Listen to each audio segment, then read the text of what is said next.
from the love of liberty in the fires of hope and prayer. With boundless faith in our destiny, we solemnly declare. Side by side we stand, islands of the blue Caribbean Sea, this our native land. We pledge our lives to thee. Here every creed and race find an equal place, and may God bless our nation. Here every creed and race find an equal place,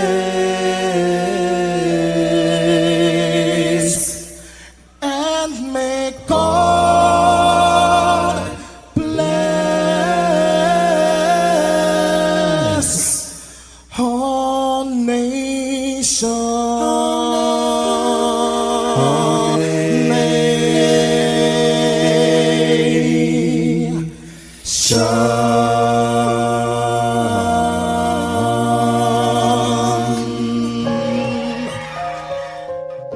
Heavenly Father, we come before you at the start of this new day, giving thanks for life, for health, and the opportunity to serve through this station.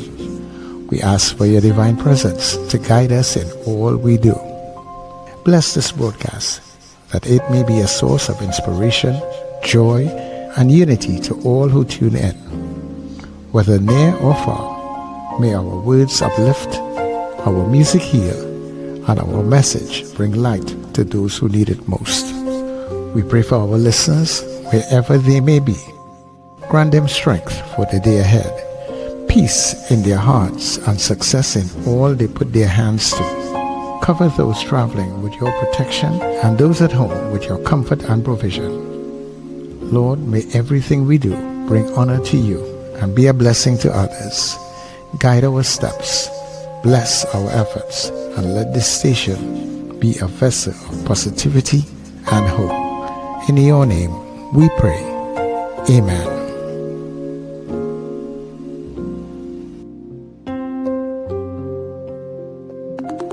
Your voice, your soundtrack, your station. New Era TT Radio. NETT Radio.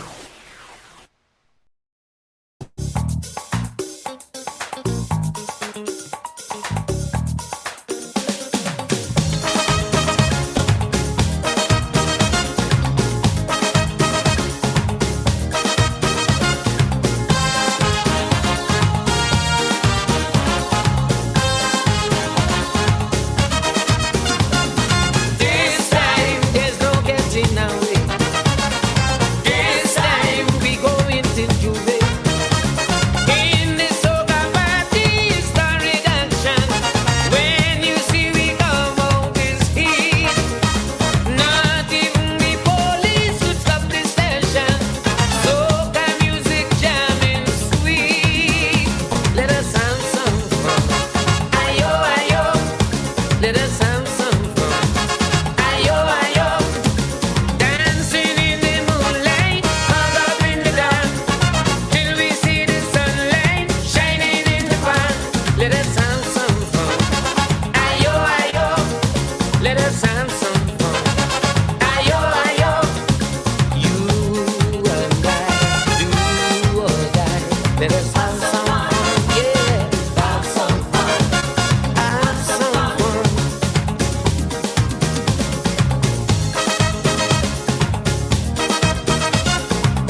is the NETT Radio Breakfast Show, bringing you the energy, music, and vibes to start your day right.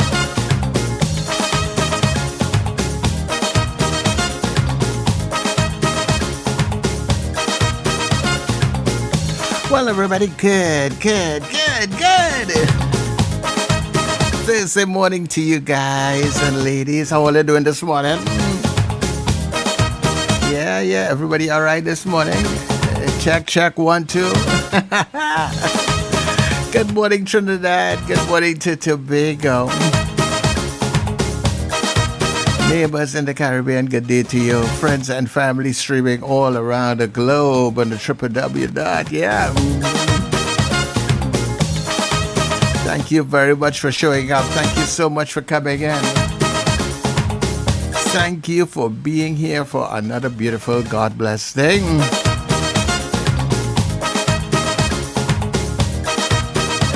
I don't know about you, but trust me, I am very thankful for this day. So let me say much thanks to the Heavenly Father, bringing us together for another day and all that we do, dear God, everything that we do.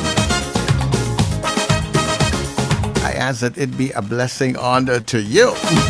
People, I'll be able to really say, Charles, yeah. Happy am I as always to be in this space.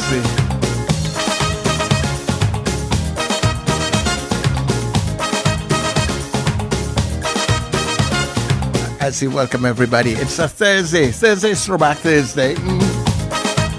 So on the net, you know, we have a lot of fantastic throwbacks we're going to get today, right? But nevertheless, wherever you are, thanks for being here. And of course, welcome everybody to the Breakfast Show. Get up. It's the time to start the day. The Breakfast Show is here. We bring in the soca way. Yeah.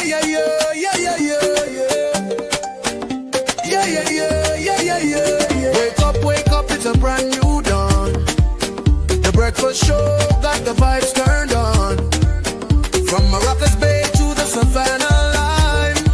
Let's start the day in Caribbean prime. Good vibes rolling through the air.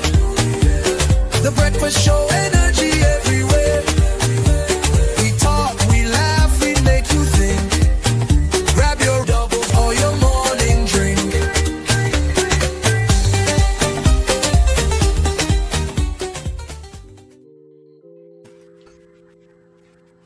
All right, so good morning and welcome to the Breakfast Show on this Thursday morning. And let me get it out of the way immediately. The weekend begins tonight, people, at a second after midnight. Believe it or not, we are at the weekend again. Of course, let me say a special good morning to Sir Charles and Wendell, who will join us, I think, a little later on in the morning. So good morning to my co-host, and of course, good morning to the people in the stream who are watching us from whatever time zone, whether you're on YouTube, Facebook, or you're on Gaia Caribbean, wherever you are in whatever time zone across the planet, good morning to you. Good morning, Sir Charles. Good morning, Good morning, Richard. Oh my God. Where am I getting that this morning? Are you getting an echo? I'm not getting an echo on my side. Yeah. I'm sort of hearing me. Yeah.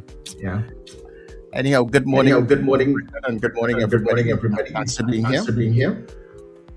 All right. Yeah. I mean, of course, we have a special guest on this morning in the 7:30. Our guest for today at around 7:30 a.m. this morning will be Malique Lewis, who was drafted into the NBA, the third Trinidadian and Tobagonian to be afforded that in terms of being drafted into the NBA. So we'll have a little chat with him and Jonathan Weeks, I believe, is his manager, in the next hour. So you should look forward to that. But, you know, of course, in Trinidad and Tobago, so a lot is happening, as usual, in the news cycle. You can't get away from it at all. You know, I know our poll this morning is connected to Emancipation Day. Am I right, Sir Charles?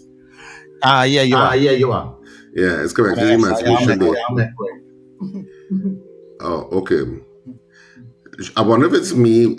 Is it me? If I was to mute, would you be clear? Let me see. Yeah, once you mute, I am clear. Okay. You want me to go out and come back in and see if that addresses it? Yeah, we could try that. try that. All right, let me try that. All right, I'll be right back. while Richard jumps out and come back in, yeah, we've been struggling with this problem with the makers of this platform, and it's a problem where we just finding some difficulty in sorting it out. But I'm sure we'll sort it out soon enough, because we are remotely connected from different species, and it is one of those bugs that we have in the system. But at the end of it all, we do what we have to do, and we are here with you guys this morning, trusting that all is yeah. Well, I'm back in, Sir Charles. I don't know if the I problem has been. realize.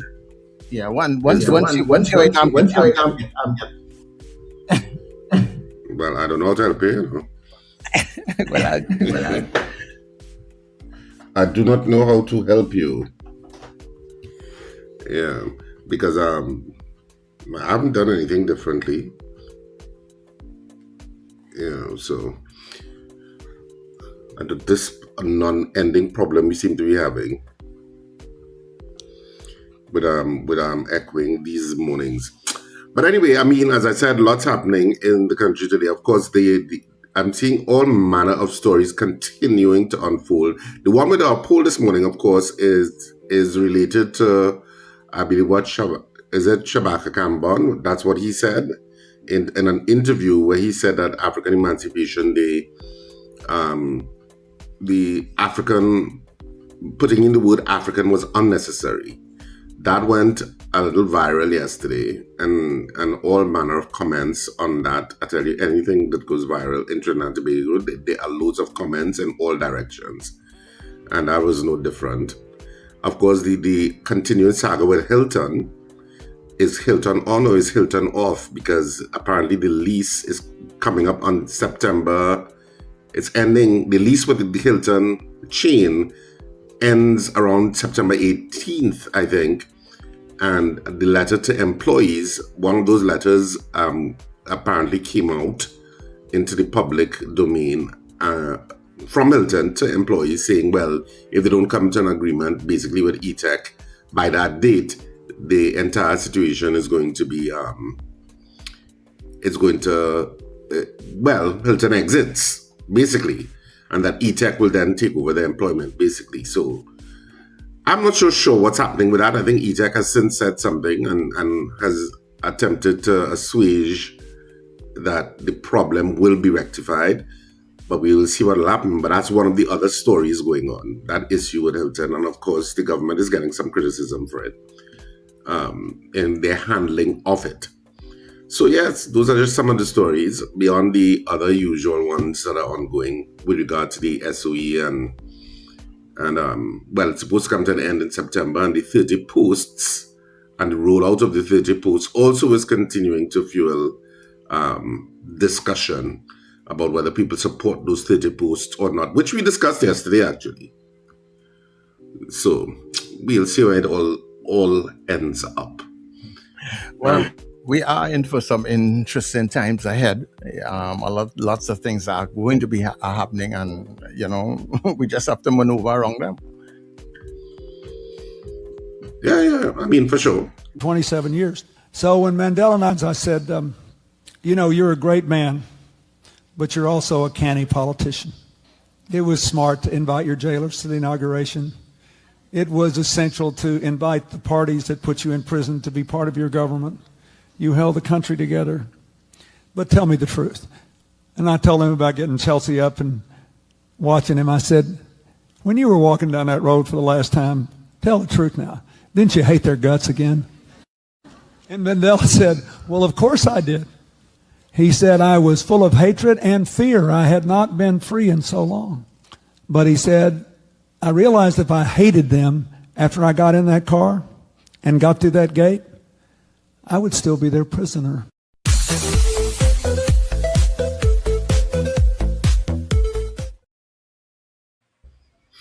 Well, That's I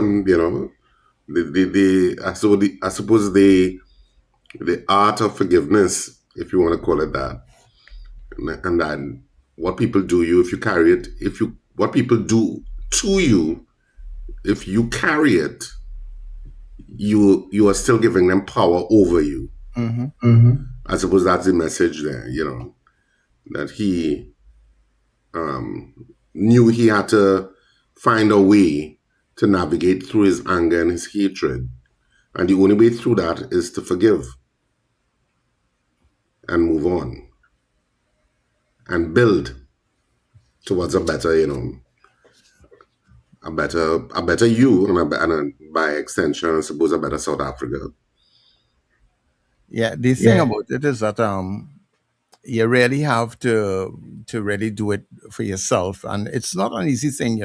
Most people find it very difficult to really forgive and just forget and say, look, that's that. But thank God he was able to. Yeah.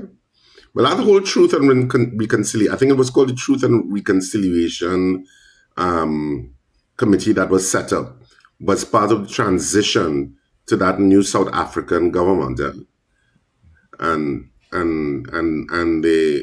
that transition, which may have irritated some, that whole Truth and Reconciliation that they went through, was important in getting South Africa to have a transition that was not steeped in blood and revenge, which is what Nelson Mandela is held up for. Why he's considered such a great statesman.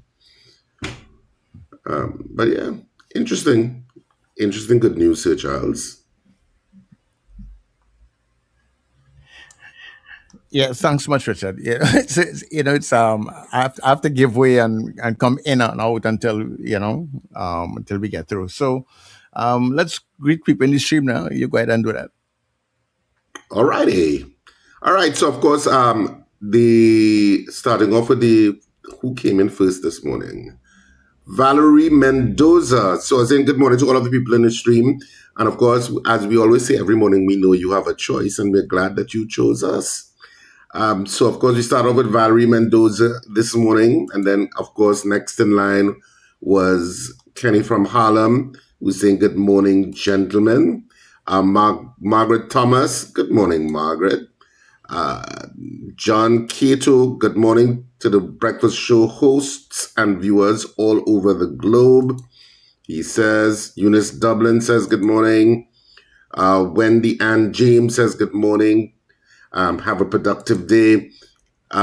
Odell Guy says, good morning. Felix Kazo, good Thursday morning, gentlemen and breakfast show family. Manuela Peters says, good morning. Apollonus, good morning. Diane Payne, Marlon Motley, good morning, Marlon. Marcia Rock says, good morning. Pamela O'Connor. Michael Eastman says, good morning. Hillary Benjamin, thanking God for another day. Blessing Wendell, Richard, Sir Charles, everybody. Good morning, Hillary. Empress Rare says, good morning. Maria Selly says, good morning. Good morning, Maria. Nicola McNichols, good morning to everyone. Gerald Hawaii says, good morning. And to all of the listeners, Arlene Lewis says, blessed morning, gentlemen, and all listeners. Debbie Modest says, good morning. This is Norris Ferguson says, good morning. Garvin Frank, good morning, Garvin. Mrs. R, good morning. What's this? I think she was buffing up Wendell yesterday for not calling out a greeting. So good morning, Mrs. R. Wendy and James. Good morning, Wendy and James. Oh, wait, sorry, I missed out somebody there. Robert Taylor. And he says, happy birthday to his wife, Arlene. So happy birthday, Arlene. CJ from New York is enjoying the music as usual. Good morning, CJ. Sherma Paul says, good morning and happy, beautiful Thursday. Empress Reyes also enjoying the music. Wayne Ramsey, good morning. Empress Reyes sings, play a tune, Sir Charles. They like your tune this morning, boy. Yeah, thank you very much, Empress. Prabha Ramdial, good morning. Merle McComey says, good morning. Have a wonderful day. I want to wish my brother, Dr. Paul Richards, a very happy birthday. Today's Paul's birthday. You're not in my calendar, Paul Richards. So happy birthday, Paul. So a big happy birthday to Paul, one of our former co-hosts in another life, so to speak. Good. So good morning, Paul, and happy birthday. CJ is still dancing. Michael Robinson says, good morning. Today marks 81 years since the atomic bombing of Hiroshima. Wow. Remember the lives lost. Okay, I did not know that, Michael Robinson. 81 years, wow. Ingrid from Tucson. Good morning, Ingrid. Sankofa says, blessings to TNT. Alistair Hart says, good morning. Lester Crabwell, good morning to you, sir. Stephanie Santana says, good morning to everyone locked on. Rosie Bagan, good morning. Good morning, Rosie. Stella Services says, good morning. And blessing upon, okay, today's your birthday. Well, happy birthday to you. Oh, you're sharing a birthday with Paul Richards? Dr. Paul Richards. Doreen Pear, good morning. Locked on and listening from North Carolina. Alistair Hart, saying Jumbie in the radio. I suppose with regard to the echo. Wendy and James, or the commented on your echo, Sir Charles. Cat Consulting, this is Chris Toussaint. Good morning, gentlemen. We had the QRC Providence Steel Band in DC last Saturday. They were in the metro area for about 3 weeks. They were at the Pan Master Steel Orchestra for Family Day. All right. This is Norris Ferguson. Black Panther says, good morning, gentlemen and viewers of the Breakfast Show crew. Good morning, Black Panther. Sadia, is it Sadia or Sadia? Andrews, Grand Rising. Therefore, Miss, oh good Lord, who's this? The Reform Mist. Miss TNT, is it? I don't even know. What is the Reform Mist? I'm just going to call you that because I don't know. Gentlemen, maybe you are intercepted and recorded now. Don't know.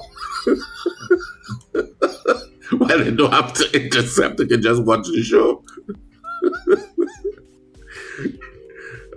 You're buffering, he says to Charles. He says to Sir Charles. Dan Hamill says, good morning. Richard Jimenez. Good morning, sir. Angela Green. Good morning, Miss Green. Red Fry. Peace to the peace to who? Peace to the gods. Sorry, my mic was blocking your last piece. Helen Prescott. Good morning, Helen. And Julia Samantha. Good morning, Julia Samantha. A special good morning to you. I came off. Helen Prescott. My granddaughter was part of the Providence QRC Steel Band. Okay, they had a great time. Okay, that's great, man. And happy birthday to Paul Richards, Dr. Paul Richards, she's saying. And Kim Gavai, a very good morning to all. And that's it for the stream so far, Sir Charles. All right, okay, no problem. Sorry about that. All right, so let me tell you what's going on the WhatsApp this morning. We had Miss Sampson coming in very early on the chat. Miss Sampson is up real early, boy. Peter Wilson out there in St. James, good morning to you. Kent in Laventil. Also to Miss St. Augustine. Mr. Billy in Powder Magazine, Callan and Kelly, as all the people coming out of Caranage. CJ, good morning to you. Good to have you up and moving. Kent, not Kent, but Zena out there in Arima, the Powder Puff ladies. Good morning to you all. Fifi in Ethiopia, thanks for being here on the net. Captain Ron, who is out in New York today. Have a great day, Captain Ron. Archbishop Ashton Clark out in Canada.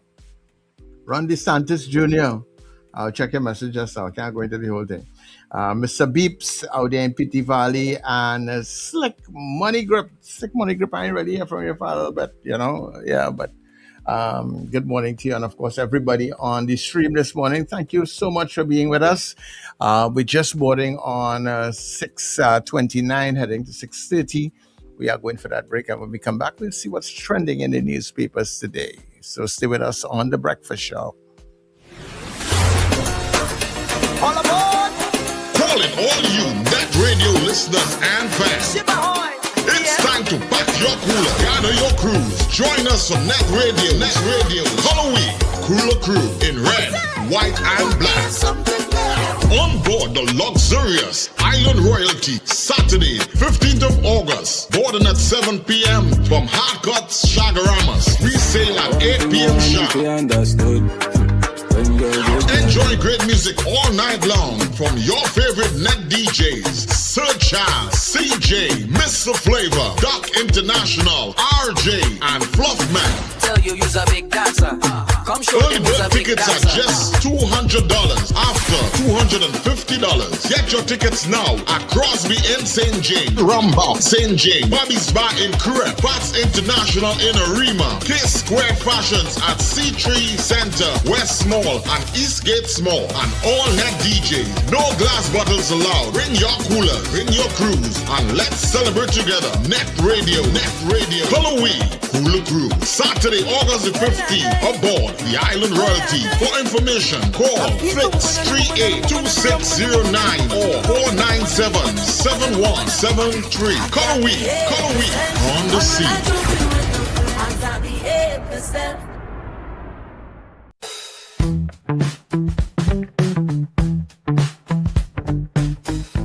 S&H Rumbox, 137 Western Main Road, St. James, for all your retail and wholesale needs for alcohol and non-alcoholic beverages. Call us at 686-0599 or visit us at 137 Western Main Road, St. James. S&H Rumbox, drinking out of the box. Flavor Entertainment Services, your one-stop premium entertainment service provider. We offer top-tier, best-in-class karaoke and DJ services for your private events, sports bars, and lounge. Let us help make your birthday parties, weddings, anniversaries, and corporate special events memorable and special. Call us now at 462-2029. We provide more than just music. We create memories that last.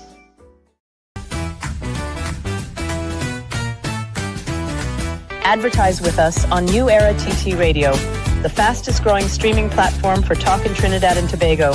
Audio and video ads welcome. Elevate your brand with us.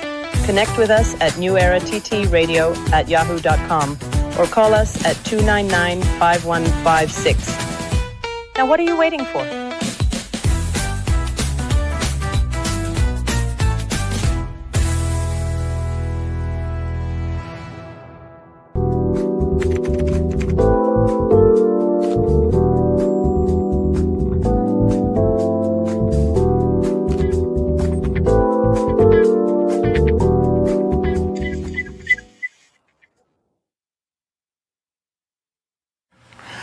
All right, we are back. Richard, go ahead. All right, yeah, so this is the point at which we get into the daily newspapers and the headlines for today. And of course, they're just two daily newspapers at this point, the Trinidad and Tobago Guardian and the Trinidad and Tobago Express. So I'll start with the Trinidad and Tobago Express for this morning. The main headlines: public ID law planned for over 16s. Minister of Homeland Security Roger Alexander has confirmed the government will seek to enact legislation requiring all citizens aged 16 and over to have a valid form of identification on them when they are in public spaces. That's another one of the stories that was making the rounds yesterday, and I think the government is going to get a lot of pushback on that one, for sure. I think that is also, I assume they're also going to get pushback legally. Residents facing weeks of dry taps. Residents in several parts of Arima have been without water for more than 2 weeks, and opposition leader Penelope Beckles has accused the government of letting people endure shortages. Palestinian envoy alarmed at growing TNT-Israel ties. Palestinian ambassador to CARICOM and Trinidad and Tobago, Dr. Linda Sobe Ali says she is alarmed by growing engagement between Trinidad and Tobago and Israel, but remains confident the government will maintain its support for Palestine. And in some other news, the TNT national athlete dies in Jamaica crash. I saw that yesterday too. Truck transporting drinks capsizes on the highway. Bulletproof security posts ready within days, says Alexander. And businesswoman robbed of $203,510 in Tobago home invasion. The editorial is beyond the jobs rhetoric. Well, there are two editorials I've seen here. I'm not so sure which one it is. Beyond the jobs rhetoric. That's the editorial in the Trinidad and Tobago Express. An opinion, one of the op-eds, who benefits from racial division, and new wave aims to turn road repairs into opportunity. So that's it for the Trinidad and Tobago Express for this morning. So I'll go straight to the Trinidad and Tobago Guardian. So you'll see some of the headlines in the Guardian today. Army joins U.S. fight against cartels. Southern Command says TNT Defense Force will be part of new joint regional unit targeting drug trafficking networks. So that's the main headline that the Trinidad and Tobago Guardian went with. Government strengthens counterterrorism strategy.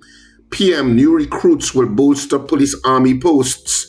Tobago police welcome joint security posts to fight crime. Residents in Mova, Bamboo, Arangua support police army posts. Trin City Mall unveils restructuring plan. Minister Surat Singh, first quarter job losses reflect seasonal trend. I think he got some pushback from that too on social media yesterday. Blue water sparkling set for export. CBTT registers Grace Kennedy as payment service provider. And diesel subsidy totals $293.26 million for 2026. Some of the other stories. Mandatory ID proposal under review as government seeks public input. The cost of retaining attorneys in sports. Pakistan romp to predictable series, leveling victory in second test. Defending champs TKR secure boost for CPL as BPTT steps up. Moore gets 110-meter hurdle CSC game silver. Angostura White Oak teams up with TKR for 2026 CPL. And party time, CPL returns louder than ever.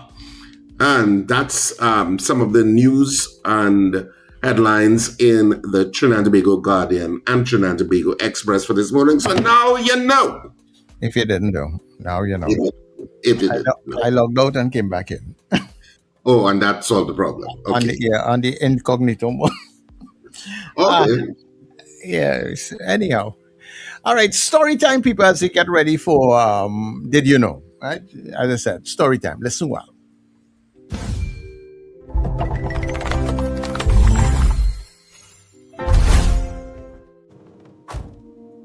Where are you going with a bag? I'm leaving for our eldest daughter's house today. I'll spend the night there. Your lunch is ready in the kitchen. Why are you suddenly going there? We finally received the money from selling our farmland. I want to divide it among our children. It will help them. Help them? They're already living comfortably in the city. Why give away everything we've worked for? They're our children. Their happiness is our happiness. Listen to me. That money isn't just money, it's our security. We're getting old. What security? Our children are our real support. I hope you're right. But before you hand over even a single dollar, find out if they'll stand by us when we need them. You worry too much. Our children would never abandon us. I pray you're right. I'll be back tomorrow. Take care of yourself.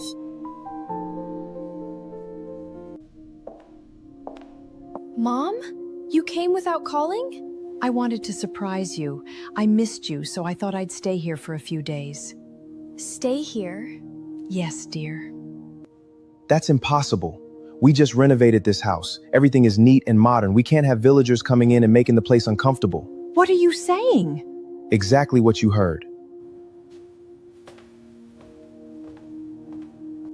Mom, please don't make this difficult. My husband isn't comfortable with it. And we've made it clear. You can't stay here. I understand.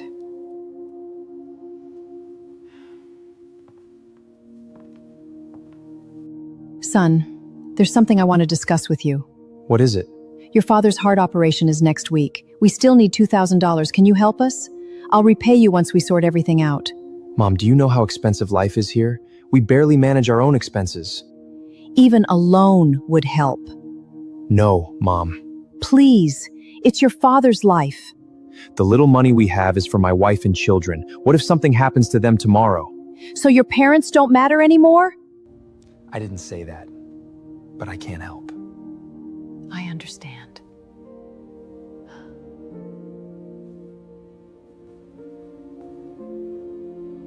I thought you'd stay a few days.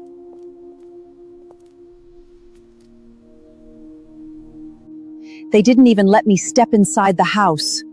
What happened? They treated me like a stranger, and when I asked for help with your operation, they refused.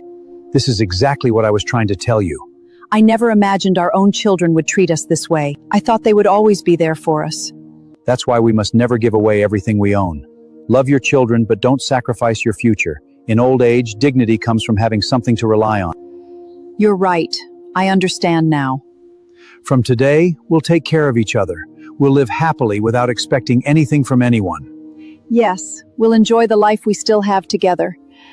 I love you.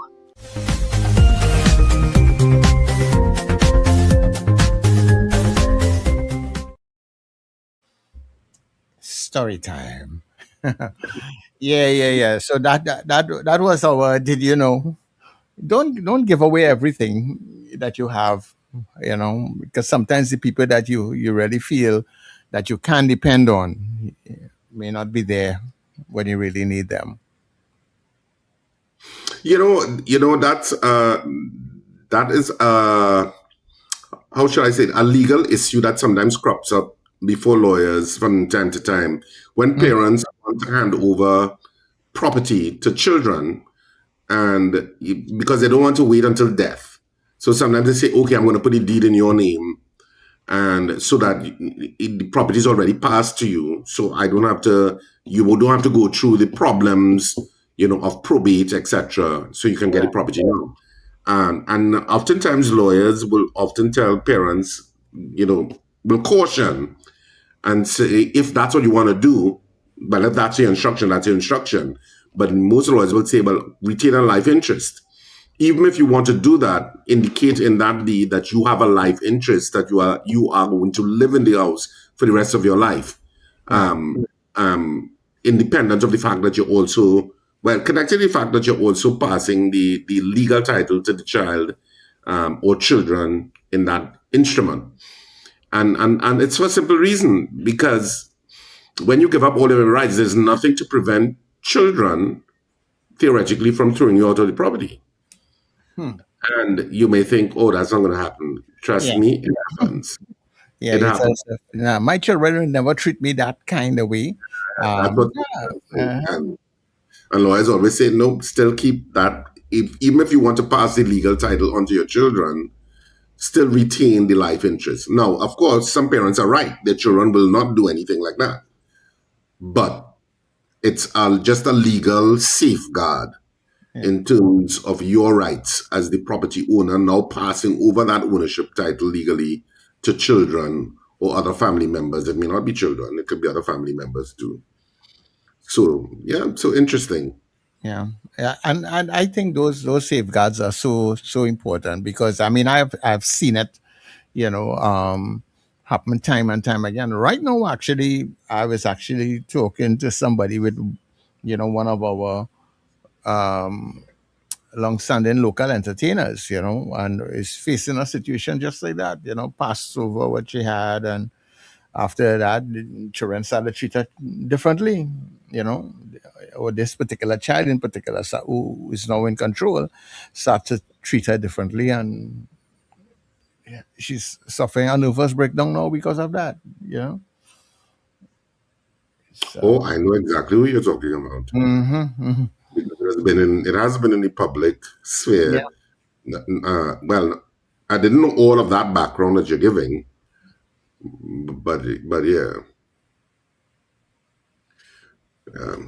So parents, still mind your business. I think that is the sum total of that. Did you know?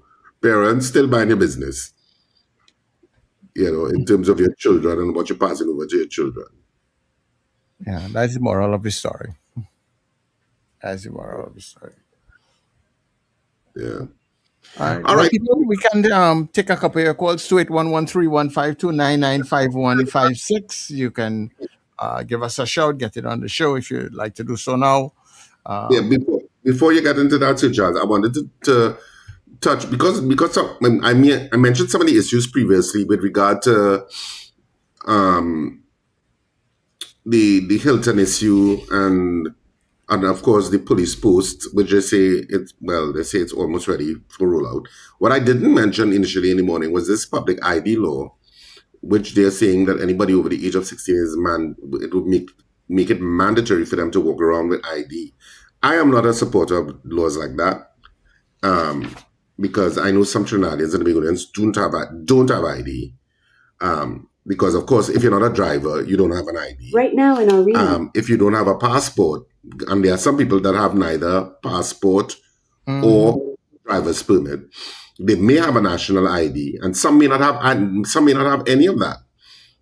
Quite frankly, but they may have one. And let's say your one ID is your passport. Many people will not walk around with their passport. Yeah, and so making IDs mandatory makes me then go down the road of, well, if I don't have my ID on me, then what's the penalty? Are you going to arrest me? Are you going to give me a ticket? What's the consequence? Because that's where you have to go. And is this an infringement on my right to freedom of movement? You're telling me I can't go further into this public space because I don't have an ID on me? That to me would be a direct infringement on one of our constitutional protections. So it's going to make for an interesting debate. I am telling you right off, I don't support that because I know there are many people who may not have ID or may have difficulty in presenting that. And arbitrarily stopping or detaining somebody. I don't know if it's going to be a detention if you don't have an ID on you. As I said, they haven't made it clear. They just said it's under consideration. So I don't know what people's view will be on it. But I'm certainly not in support of that. I'm pretty liberal about things like that. But did they give any indication at all as to why they were thinking in that direction? No, it's just an indication that it's under review at the cabinet level. I suppose they will link it to a security issue that you want to know who is where. But then it raises the issue of you're probably going to start profiling people because you can't ask everybody for their ID. If you understand what I'm saying. If you're in a public space, you're on the public promenade, you're walking on Frederick Street, in a mall or whatever, any public space. I'm just saying you're walking around the savannah, you're jogging, and they could say, let's see your ID. For what purpose? You understand? It starts to become, and we don't know to what level that's going. You're already indicating 30 posts around the country in terms of police and army, which of course I told you all yesterday I had reservations about because I believe it starts to bring a more militaristic kind of atmosphere to the country. That's me. People are free to disagree. Then possible things like a mandatory ID on you. It starts to go down the road of those types of countries where, You see police and army, and anybody could stop you and ask you, you know, there's a kind of atmosphere to places like that. It seems as if it's going in that kind of direction, and you can't see things going in that sort of direction and say, yeah, go ahead. There's some people that are going to oppose it, and I say, well, no, that's not who we are. That's not what we want in terms of Trinidad and Tobago. But of course, people are free to disagree, and people will have their own opinions on topics like that. But that's one of the other topics that was also making the rounds yesterday. And of course, it's now confirmed by the Minister of Homeland Security. Now, all of this, of course, is part of my concern that the civilian government is ceding too much to the security services. And I had brought that up previously, that when you're in a constant state of emergency, you're ceding a certain amount of authority to the security services. Is that what we want? You know? We are civilian democracy. Is that what you want? A complete police state. Some people may say, yes, that's what I want. That's what I want. But, as I say, people can get weighing on the issue. Yeah, it's just strange that all of these things happen, and you hear where it's going, but you don't get the reason for why we want to go there first before it even goes there, and then it will reach there, and then everybody will, what is the reason after? But sometimes we need to find out what is the reasoning behind it. Why are you bringing it? Probably say security issues. Most likely, yeah. That's probably what they're going to say. But there's obviously a picture forming. Unless, I don't know if other people ain't seen the picture, but to me, there's obviously a picture forming in terms of governance and in terms of how you see the country operating going forward. And it seems as if it's getting into more and more control by state security services. That's how I find it's looking. But as I said, a mandatory public ID law, to me, has some constitutional questions and hurdles to pass. That's my opinion. Other lawyers may disagree. Yeah. And what is the penalties for some of these things if you don't have your ID and you definitely don't have to detain you because until somebody comes to ID you, they can't give you a ticket. So you're now detaining somebody because they don't have an ID, because if you're putting in a law, then there is a penalty to somebody who does not go with the law. So if you don't have your ID on you, for whatever reason, you walk down the road to go by the pan, all you have is, you're going to buy bottled water or whatever, or you're jogging and you don't have your ID on you, what? Yeah, you lock up until the family reach. To say, no, that is ready, Charles Davis, look at his ID. Yeah, look at the ID here, or I had to make a call. I have to go through that. Family, bring this down the road for me quickly. Yes. Because you have a TTPS that is not totally competent in dealing with the criminal element, the rest of the society has to suffer. Interesting. All right, so people, let's take your calls. I know we told you that a little while ago, but thanks for holding. And 2811-315-299-5156. Front and center. Good morning, gentlemen. Morning to you. Art imitating life. Oh my gosh. Hey, I know you're in the free show king like Rio Calypso here, Richard. So I ain't trying to get no free co from you, all right? But you can send the bill in the mail.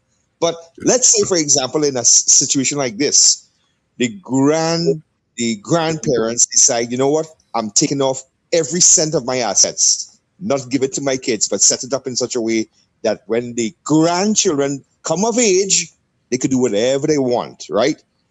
In Trinidad, could that take forever? Could the kids still challenge this and then they get tied up in court and all this kind of thing? Well, once a child is an adult, there is no law requiring that you leave anything in your estate for them, So if you are leaving a will, the only way that operates is if there is no will. And so if there is no will, you make a will, and then and the children do well off, like you see in the video there, right? And so on, right? And look, they know they're okay. The parents, as parents, they're okay. But they're just two ungrateful wretches. Your son and your daughter, just ungrateful, don't appreciate you, and stuff. And you help make them what they are. So once the last person pass away, whether it's the grandfather or the grandmother, right? The will is read. The kids, there's no legal gateway for the kids to challenge that and then tie it all up. None if there's a will. Remember, if there's a will will dictate whom gets what, and that would be the last directions of the testator as to what my estate. And the only caveat to that is if a child is a minor, there has to be some provision. Okay? Right. The child is no minor. Child are two grown adults, established professionals, right? A parent is not obliged to put you in their will. Yeah. A parent is not obliged to put you in their will. No, but if they were to die without a will, then yes, children are entitled to equal shares of their estate. Once they die without a will, that's when the issue of the child and children come into it. And all children share equally in that parent's estate. But if that parent makes a will, you can basically say, well, I'm leaving all my money to, the Cancer Society. And once they are of sound mind when they did it, it's very difficult to challenge it. Yeah, and I have seen that happen with people and have willed their estate and everything to churches and different groupings and all kinds of things. Family can do a thing. Good morning, caller. Good morning, gentlemen. Morning, Lincoln. Good morning, Lincoln. Gentlemen, after all your poll yesterday, my friend and I sat down and we discussed the issue. And I had to call and say, you know what, I voted wrong yesterday. Because he brought the thought to my consciousness. What is the relevance of advertising that, look, to Trinidad and Tobago, and more so to the criminal element? Look, here we're going on all here. We're going and set up posts here, exactly here, and here. But here we ain't going to do it now, We're going to do it just now. So all you have time to mobilize and move whatever all you have to move and do whatever you have to do, because it coming soon. We ain't ready to do it yet. Right? I think that was a total waste of time. And once again, puppy showing the public.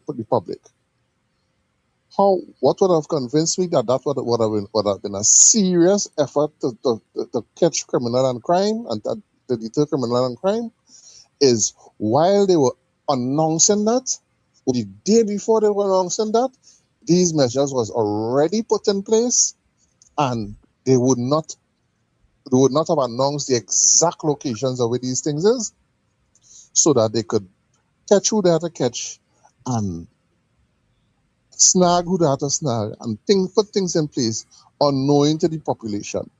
That seems to be a PR stunt to me, and I'm not any more convinced that is anything that's going to materialize, and if it materializes, it's not going to be very fruitful on that issue.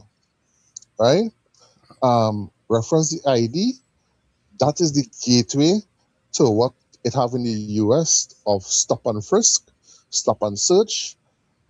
A lot more young fellas detained until they could prove who they is without a charge.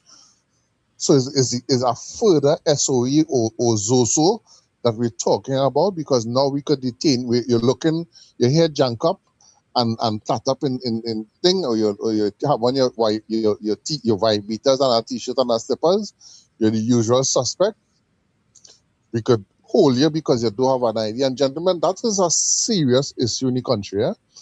I was exposed to the youths and them in my area.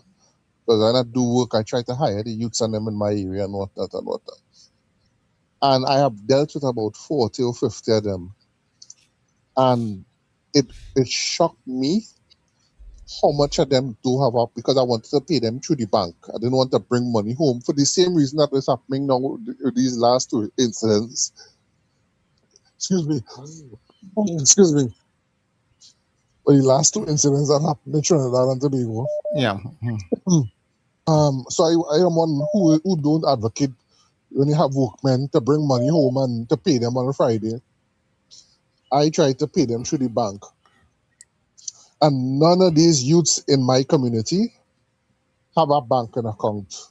When I start to inquire with them, why you don't have a banking account? The youths and them are talking youths from 12 to 25. And it's because they don't have an ID card, who don't have a birth paper. I personally had to take up one of them who I recognized didn't have a birth paper or an ID card. And I felt sorry for the young man. I said, this man, your life is going to be so hard if you don't have, at 24 years, I think he was, you don't have a birth paper or ID card. Some fire and the birth paper lost and burn ups, and he never went to renew one. He don't know how to do it. I personally take him and take his mother down to the Registrar General office in Port of Spain, get him 3 copies of his ID card. I say, one, let your mother hold one, you hold one, and put one in a safe somewhere. You will be surprised at the amount of youths that walking around this area, walking around Trinidad and Tobago, especially the press area. My area is Enterprise, with no form of identification whatsoever. They don't know how to start to do it. They don't know what to do. They have no desire because they're just existing, working, they work, and laborer work.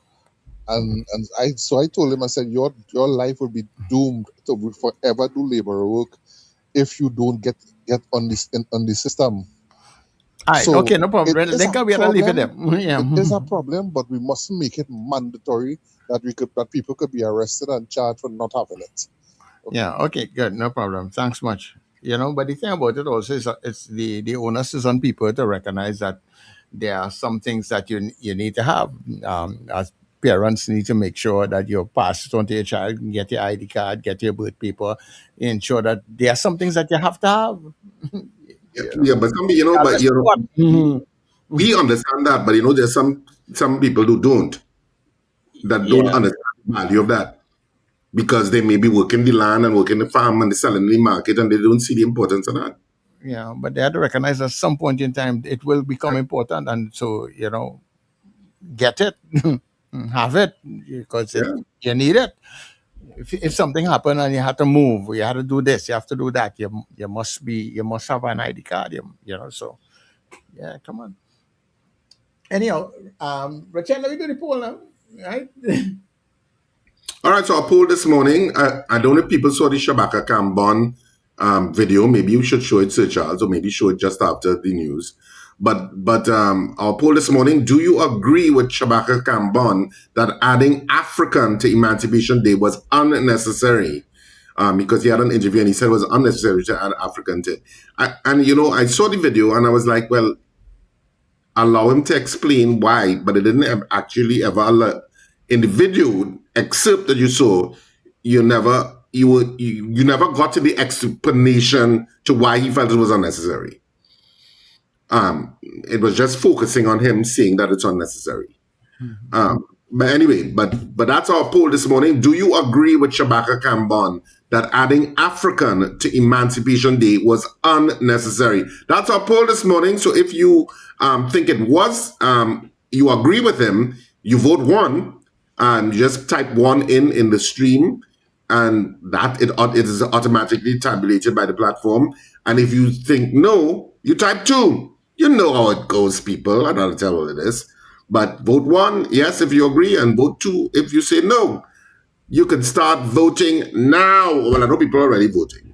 So All right, when we come back after the news, we'll tell you how you voted, right? And of course, on the other side of the news, in our Let's Talk segment, we are talking with Malique Lewis, our Trinidad and Tobago-born NBA draft player. So that should be coming up to around 7:30. So there are things for you to look forward to on the other side of the news. All right, so stay with us. News is straight ahead.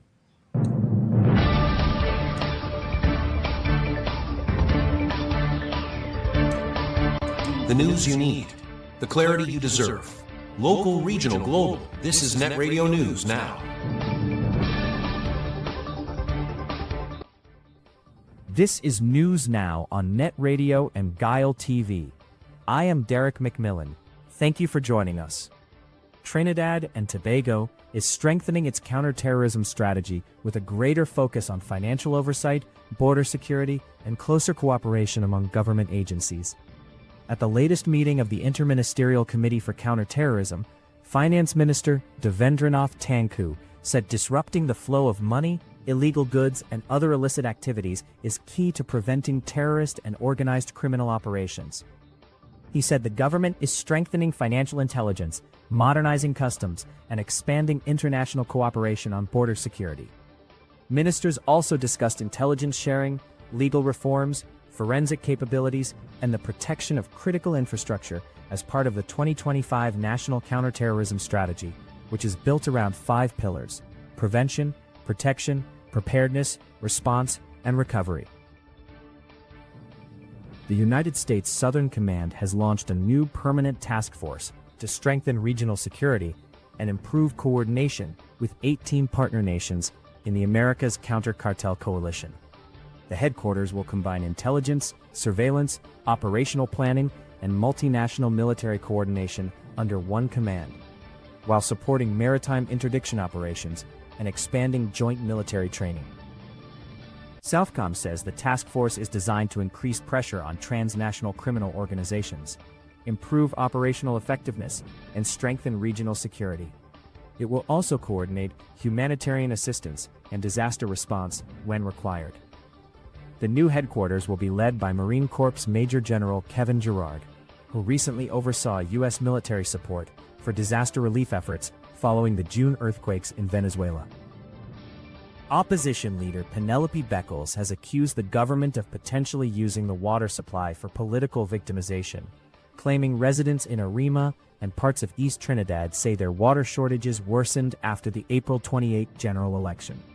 Beckles said communities including Valencia West, Pinto Road, Calvary, Santa Rosa, and Arima proper have been facing prolonged disruptions, with some residents reportedly without a pipe-borne water supply for almost 3 weeks. She said concerns have also been raised that manual water distribution is being carried out on instructions from senior officials, fueling fears of political interference. Beckles questioned why the shortages have intensified, despite government allocating $315 million to improve the water supply, and said residents have not seen any benefit from upgrade works at the Guanapo water treatment plant.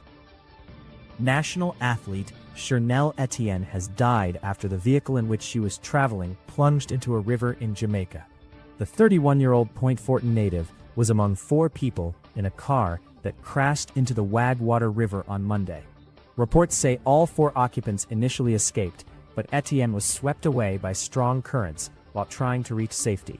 She was later recovered and pronounced dead at hospital. Etienne represented Trinidad and Tobago at regional and international competitions, including winning a silver medal in the girls' under-20 4x400 meters relay at the 2014 Carifta Games. Meanwhile, Tobago police are investigating a home invasion in Argyll, where a businesswoman was tied up and robbed of more than $203,000. 2 armed men forced their way into her home, demanded cash, and escaped through a nearby cemetery. In regional news, Guyana's Attorney General, Anil Nandlal, is defending the government's decision to establish a commission of inquiry into the MV Burima disaster, saying it will investigate the circumstances surrounding the tragedy, but will not determine criminal or civil liability. The vessel capsized on July 18th, leaving 72 people dead and more than 30 others missing and presumed dead. Nandlal also defended murder charges laid against the captain, chief mate, and a good superintendent, saying the director of public prosecutions acted independently based on evidence gathered by police. He stressed that the Commission of Inquiry will make findings and recommendations, while criminal investigations and court proceedings will continue separately under the country's legal system.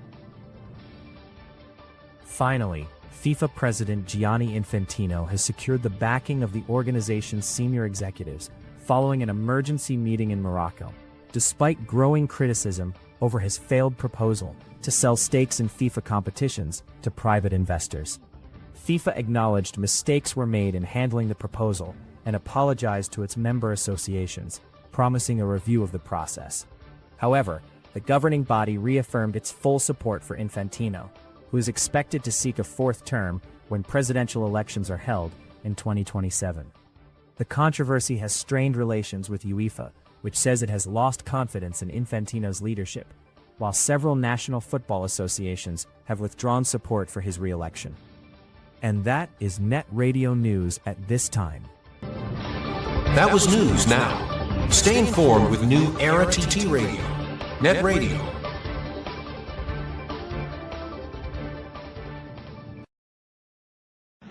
Your mid-morning just got better. Join Sir Charles for the mid-morning mix and mingle, where good music, real talk, health, and family matters come together, and your voice is heard. Whether you're at work, on the go, or just taking a break, this is the perfect mix to keep you engaged, informed, and entertained. The mid-morning mix and mingle, weekdays, 9 a.m. to 12 noon on New Era TT Radio, NETT Radio. Morning vibes, fresh energy. This is the NETT Radio Breakfast Show. Come on, yeah, stop me. Where we go, yeah, stop me. Yeah, stop me. Pack up your thing. Going with people fed. Make girl call and ask if I leave home. Well, I tell she a real close. Girl, I almost did. All inclusive fed. Yeah, tonight go her real vibes. This crowd here go be real nice. Can't find me ticket. I done by the door. Realize I have to pay more.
Find me ticket.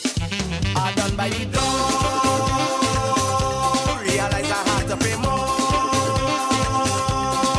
I have to get in because this is not missing me. It's not missing me. I want to go big people party, make the music take over me. I want to jump up all day, all day. I want to wind up all day, all day. I want big people party, a liquor up inside me. I want to jump up all day, all day. Head back than a real high and a real tight. That's up the old.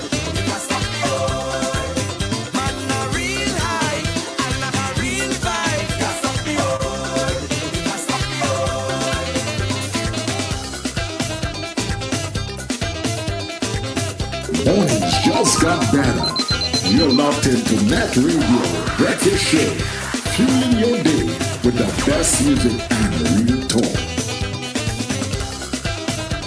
Well, everybody, and of course, welcome back. And of course, welcome inside the second hour of the breakfast show. Of course, you are on to New Era TT Radio, NETT Radio. Taking you above and beyond excellence. Add that word to it. Yeah.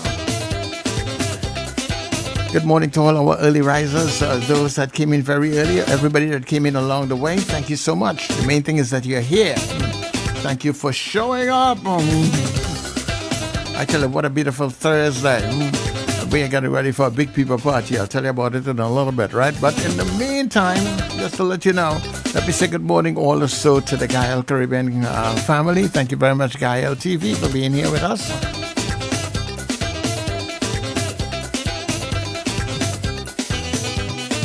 And remember, people, when you don't see us on Gael, because remember, we're here 6 to 9 a.m. For our breakfast show. When you don't get us on Gael or you don't see us on our YouTube or Facebook feed, you can come across to nettradiott.com, nettradiott.com, and that way you're able to listen to us all day and every day, right? Also, don't forget to check out all our social media platforms, whether it is Facebook, YouTube, Instagram, TikTok, and WhatsApp. It is NETT Radio Trinidad. That is the branding, NETT Radio Trinidad. And you will find us. Like, subscribe, and follow the channels, okay?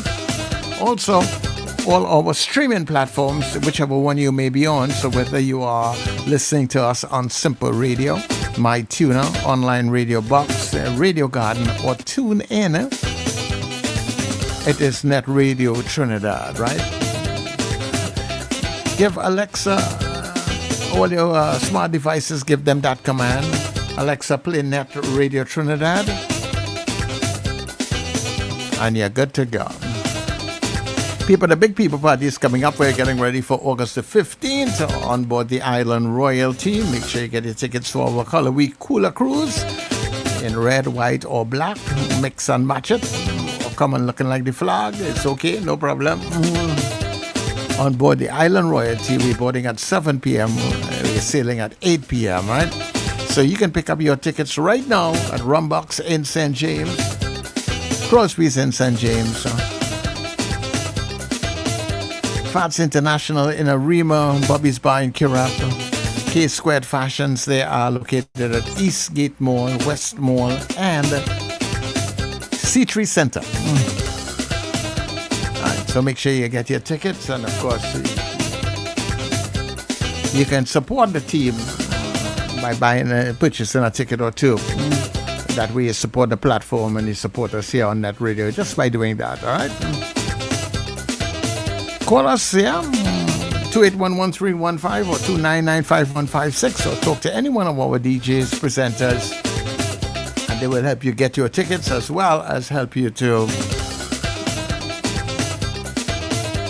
support the cruise, all right? So our poll question is up. We're asking you, and you can personalize it, if you agree with Shabaka Kwambon, but you in your own personal self too. Do you agree or do you disagree?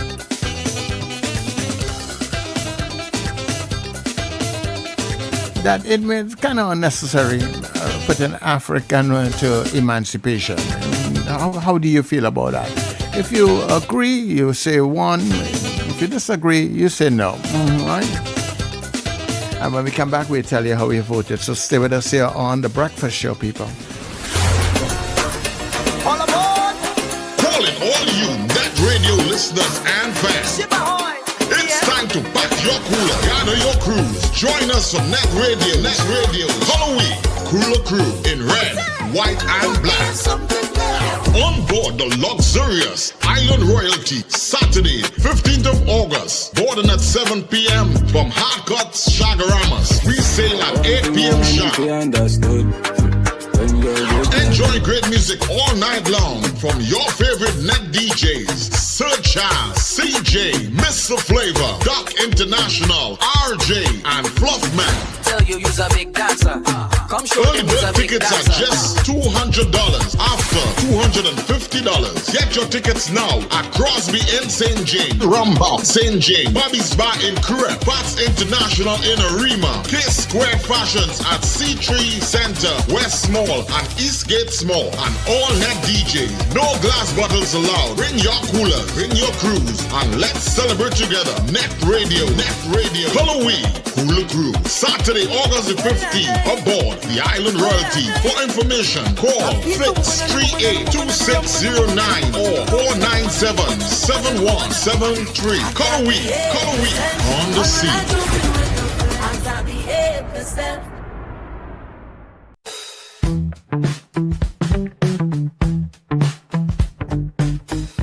S&H Rumbox, 137 Western Main Road, St. James, for all your retail and wholesale needs for alcohol and non-alcoholic beverages.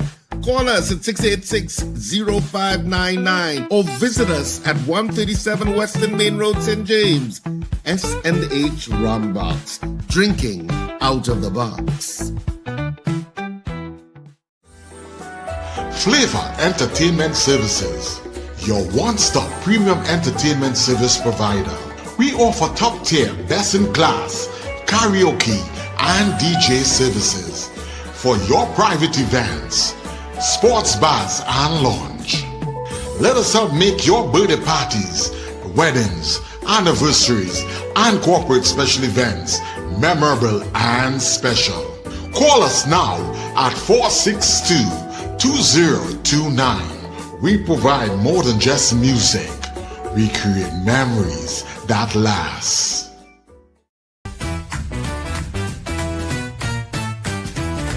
Advertise with us on New Era TT Radio, the fastest growing streaming platform for talk in Trinidad and Tobago. Audio and video ads welcome. Elevate your brand with us. Connect with us at newerattradio@yahoo.com or call us at 299-5156. Now what are you waiting for?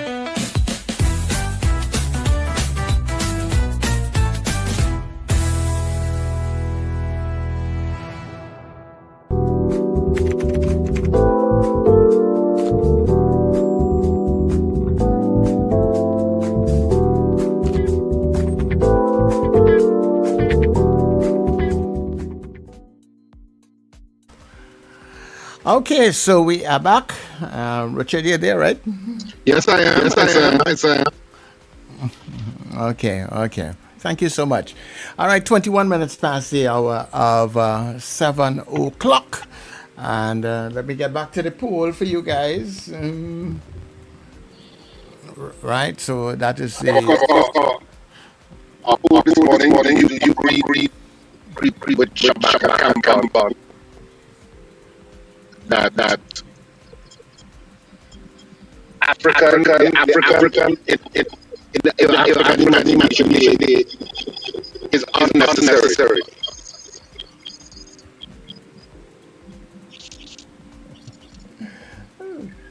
Okay. Yeah. I'm getting an echo, Charles. You are getting it? Yeah, I don't know if you're hearing it, but I'm hearing it myself. Okay. When you speak. Okay.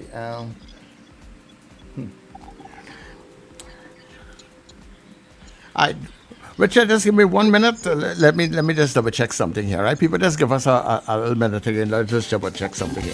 Come on, can't stop me. Where we go? Can't stop me. Can't stop me. Back up the thing. Going with people fed. Make girl call her ask if I leave home. Well, I tell she a real close. Girl, I almost did. All inclusive fed. Yeah, tonight go her real vibes. This crowd here go be real nice. Can't find me ticket. I done by the door.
Am I still on? Am I okay?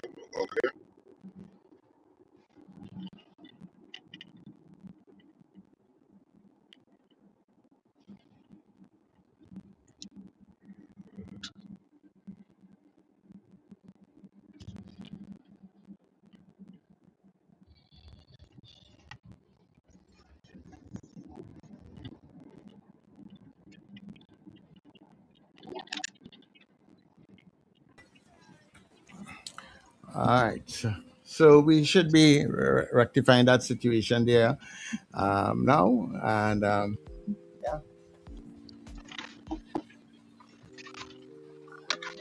Okay, Richard. So, Richard, how are you in me now? I did, Sir Charles. The problem was me. I was hearing an echo coming back on my end Okay. from me. All right, but are you okay now? Yeah, it seems to be fine now. All right. Okay, no problem. All right. Well, right. So our poll, people. So we are asking you this morning. So yeah, we're asking you this morning. Do you support? Do you agree with Shabaka Kambon that adding African to Emancipation Day was unnecessary? So that is what we are asking you this morning. And we have a couple minutes before our interview, so we can take a couple of your calls on it very quickly. 281-1315 or 299-5156. If you'd like to comment on the poll, you can do so now. All right. So the lines are open to you. We just have a few minutes that we can take your call because our guest is already backstage. And so if you would like to comment on the poll, let's hear you right now. Caller, good morning. Good morning, everyone. Morning, Rockaway. How are you doing? We good. All right. With respect to the poll, I agree with that in the name African. I agree with that. I just think it's necessary. It makes a difference. You have Indian Arrival Day. You don't have Arrival Day. Mm-hmm. You have, so I agree with the African. That's one. Could I speak about the ID? Yeah, go ahead now. Yeah, well, in New York, they passed that law a few years ago, and it's normal. Nobody make a fuss about it or anything. I know this is not Trinidad, this is New York, but they work with the ID now. I can't lump it together with militarization and making the place military. Right? It's necessary for a number of reasons. I think this is my opinion. Now, okay. One of the things I think about is you're in an accident, and you die, and you have no idea on you. What is your position? You put you in a morgue, and you hope somebody comes look for you. Now, New York is much bigger. There are many more morgues in New York than they have in more hospitals than they have in Trinidad. For real. But up here now, if you have ID on you, they can locate, so they can do something to trace you or track you or something. If you have no ID, you stay there unidentified in the morgue. Okay, so there are pros and cons, and everybody have their different opinions. But with respect to the ID, I do not lump it together with communism and dictatorship and all that. I put it as a separate thing, and as I said, up here it's normal. Nobody complains about it. I don't see it leading to frisk and search and search, whatever it is. I don't see it as a beginning point to that. Stop and frisk, whatever it is there. I don't see it. It's just I think it's a necessary thing, and if they catch you in a crime, they could identify you. All right, so that's just my take on it. Thank you. Have a great day, everyone. Okay, thanks very much, Rockaway. Yeah, taking your calls, 281-1315-299-5156. Caller, good morning. Good morning, gentlemen. Are you all hearing me? Yes, we are. Okay. I just want to add my 2 cents to this discussion. As far as I'm aware, as far as science goes, we are all 99.9% alike. We are just different by 1%, which is what is visual with the hair and the skin color and whatnot. So, and all of us are walking around, most of us are walking around with a computer in our hands. Therefore, we should have an idea about what is scientifically important in our lives. And as far as I'm concerned, there's only one race in Trinidad and Tobago, the human race. Thank you. Okay, thank you very much, Kola. Kola, good morning to you. Morning to Charles Mm-hmm. and Richard. You know, when I heard Shabaka made that statement about you shouldn't, there's no need to put African in front of emancipation. Well, boy, I bawled out like Anil Roberts. What? I couldn't believe it. So I am saying, if you don't want Africa in front of emancipation, well then, your father shouldn't be carrying Kafra Carbon. He should go back to Dave Dabro. He shouldn't be calling himself Shabaka. I mean, this is, something really, really wrong with some of these African people. And I now understand why the Emancipation Committee, they're like Mrs. Howard's cat. They're homeless. Because every year, if the Queen's Park Savannah decide to keep something on the 1st of August, they have no way to keep their celebration. The Hindus have the Wali Nagar. The Muslims have the Baraka grounds down central. What the Africans have? Nothing. I listened to Winston Gypsy Peters yesterday on a radio station. And you know what he said? He said, when I was Minister of Culture, he said, Kafra Carbon came to me and said about they want some piece of land and they want, and he said, and here, Kafra Carbon, I want 5 acres. Gypsy said, what? You want 5 acres? He said the first people get about 20-something acres. The Muslim and the Hindu get more than 5. He said, and that's all we want? He said, look, because he had to apply for it. He said, apply for more than 5 acres? No, up to now, Kafra Carbon haven't applied for nothing. All right, okay, no problem, Mr. Go Martin. All right, well, our results for the poll is in, and 94% of you said no. You do not see it as being unnecessary, and 6% of you saying yes, they saw that as being unnecessary. So that's our morning poll for today. Yeah. All right. So, well, I mean, everybody will have their particular view as to why they see it in that particular way. Yeah. But at the end of it all, it's people's opinion. Some people see it as necessary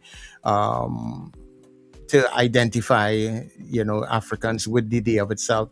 Some people are seeing it because they may feel that emancipation already identifies. Once you hear emancipation, you think of African people. So, yeah, it all depends on how you see it. But that is how you voted this morning, right? So, that's where we're going to leave our morning poll as we get into our Let's Talk segment.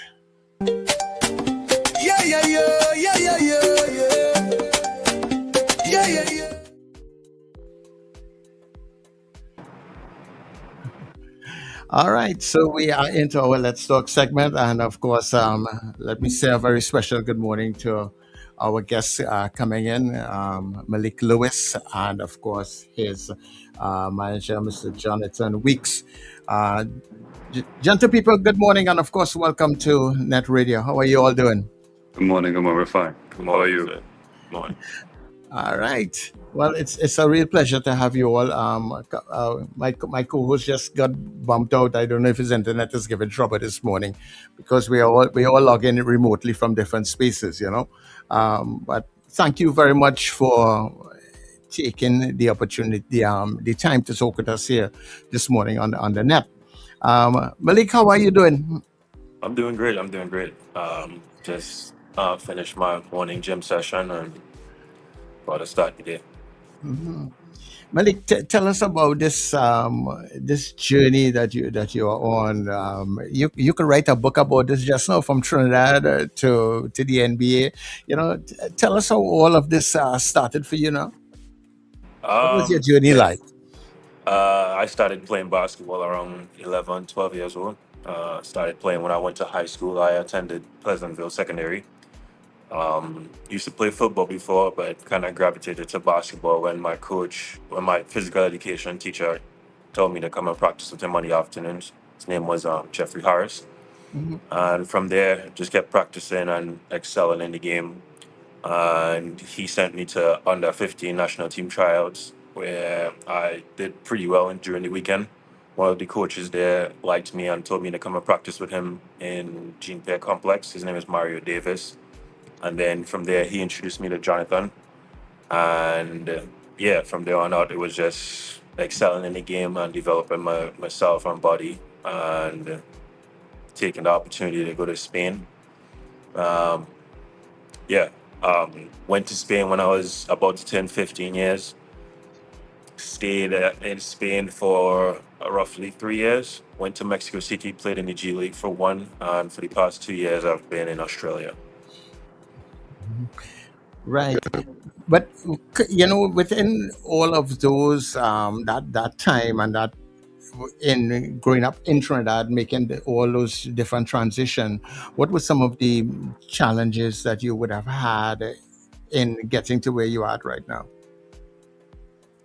Challenges in Trinidad. Yeah. I mean, to be honest with you, I didn't. There wasn't many challenges in Trinidad for me on a basketball standpoint. I didn't. I guess it was just the only challenge was not playing organized basketball a lot, and having experienced that when I went to Spain, it was a big change. I feel like the only challenge was just not playing organized basketball. Yeah. Good morning, Malique, and good morning, Jonathan. Good morning. Yeah. Malique, I hear you, but a lot of times people see success, and of course, congratulations on your NBA draft. Your draft into the NBA.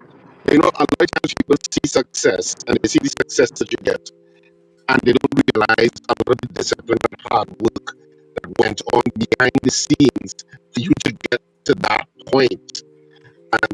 And I suppose that may not always be a challenge, because when you're passionate about what you love, and you're passionate about a sport that you love and you've loved all your life, they say when you're passionate about something, it's never work. it's just something that you love. But there is a lot of discipline and hard work that goes on to achieve success, like the success that you're having. If you could give us some of that hard work that takes place, because I think like even today, you're probably up from 4 o'clock this morning in terms of whatever your routine would have been. And all of that takes discipline and hard work to achieve excellence in sports, in any endeavor, quite frankly. If you could give us some of that, what you have to go through in terms of the discipline in perfecting your craft as a basketball player. I feel like talent could only take it that far, and I feel like a saying around the basketball community, well, not just the basketball community, but the sports community in general, is get 1% better every day. Being disciplined is something that I'm still working on. I'm still young and I still have lapses in it, but I feel like, just putting yourself around these people that have the same vision and the same goals as you would help that a lot. But yeah, Jonathan does still have to, back up on me sometimes and be like, like, even if you're not feeling it, we're just gonna do something small, just not to take a step back, but to keep taking steps forward. And yeah, I feel like just me putting myself in an environment where everybody wants to get better, it would push me to get better also. What keeps you motivated? What gives you that motivation? My family and just the love for the game. I wanna be a young father. I wanna have a family from young, and that motivates me to get better at the game and stabilize myself in life. Let's bring Jonathan in between here. So week's good day, and of course, welcome. How are you doing? I'm great. How are you? We are all right. How did this connection come between you and Malique? Where did this all Yeah, start for you? all right. So prior to Malik, I helped with Mario and myself, Mario Davis and I. We started an organization called Caribbean Hoops, where we help kids get scholarships to basketball. And prior to Malik, we've gotten like 40 to 50 kids throughout the Caribbean scholarships, whether it be prep schools, JUCOs, Division Twos, Division Ones. All right. And prior to meeting Malik, we had a couple guys who went to Europe and started off started off very young at 16. We had a couple guys. And Malik, especially when I met him, was through Mario telling me, okay, this kid might have some talent. And I'm a skeptic. So when people tell me a particular kid has talent, I go through things with a fine-tooth comb. And I saw him for the first time via video that my friend sent to me, and I say, okay, the kid has some talent. But then 2 weeks later, the jump he made in 2 weeks, it kind of amazed me. I've never seen that before in a kid in any sport. You know, the developmental growth and the jump he made in with that short space of time. And I was like, okay, I started making calls to different academies in Spain, you know, trying to shop him around to say, I think this kid might be the one. But the thing with Spain is they want bigs. They want 6'11", 7 footers. He is 6'8". He was probably 6'4", 6'5" at the time. And they were kind of skeptical, and I had to like tell them like, hey, I think this kid might be the one. And when he went to this digital jumpstart with the NBA in Trinidad, he made it in the top 5 of the Caribbean kids who were selected to go to New York to NBA experience. So they went to an NBA game and they played a couple high schools. So while all this happening in New York, I'm based in New York, I was trying to negotiate with some academies in Spain to get him out, and they one agreed.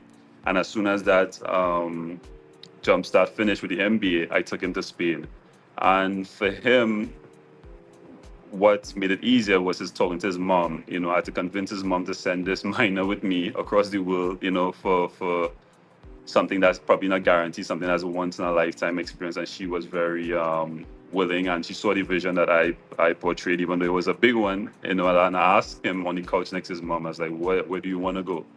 He says he wants to be an NBA player. And I'm like, okay, the chances of that was like 0.0001%. And I'm like, I'm here for it because I like challenges. And here we are today. Wow. Yeah. I mean, that's 0.001 yeah. He's the 0.001%. Well, Malik, tell us on draft night. You know, you're there. You're listening. I think your name came in either very down to the end. Take us through that moment. Yeah, the entire night was kind of nerve-wracking because I feel like for a lot of second-round guys, you don't know if it's actually going to happen or not.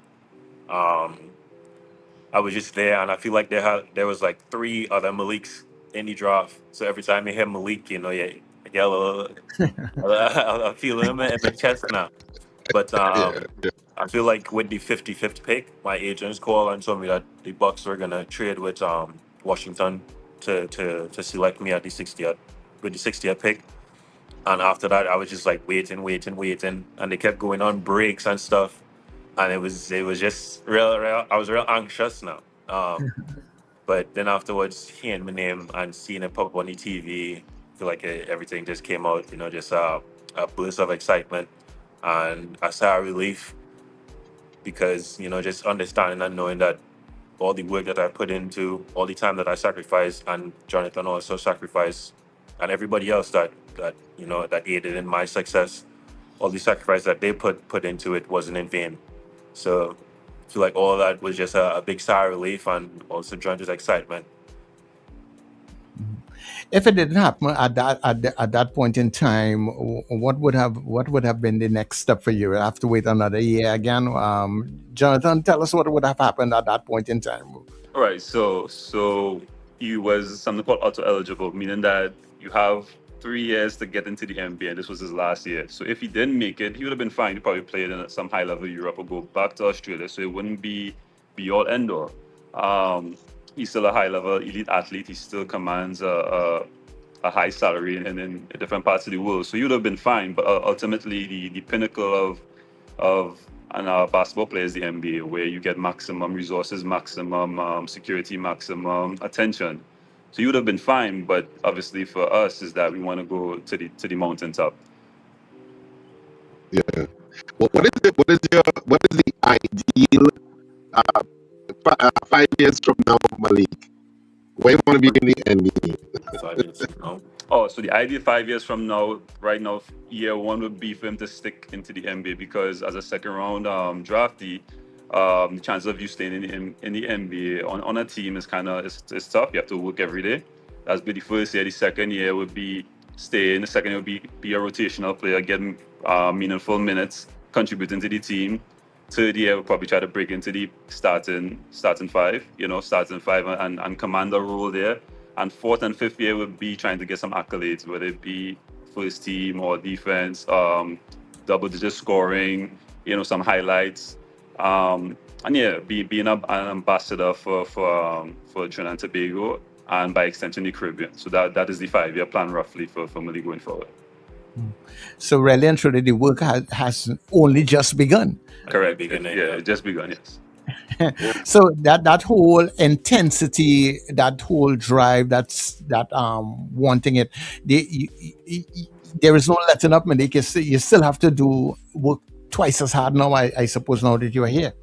Yeah, that's what I would say. Like I said, a new beginning. I would say the real work starts now.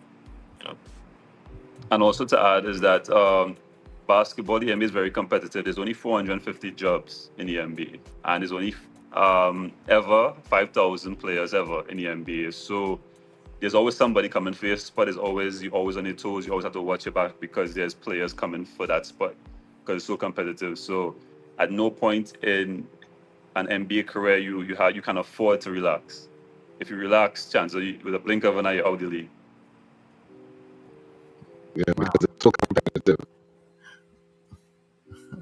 Well, Malik, right now, you're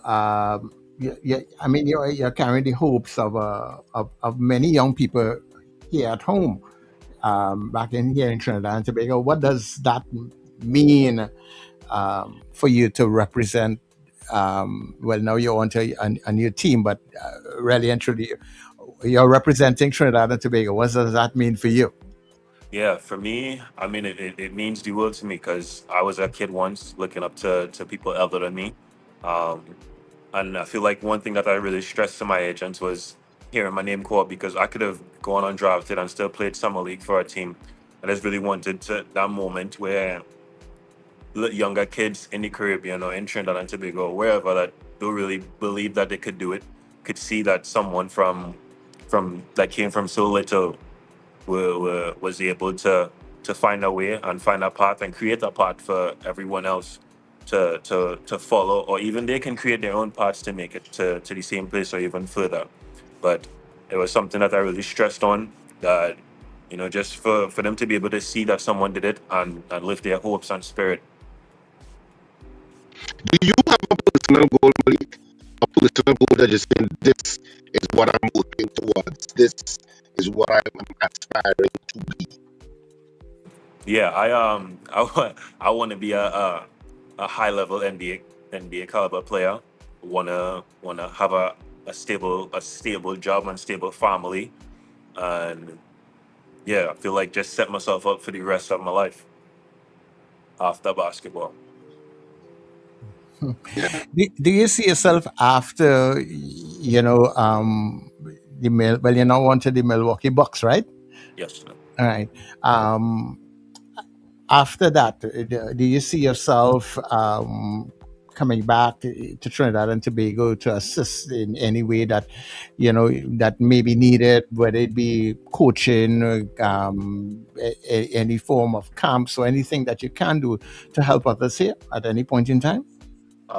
Throughout my career, I am planning on hosting camps, and not necessarily stuff just to help in basketball, but to help kids in general.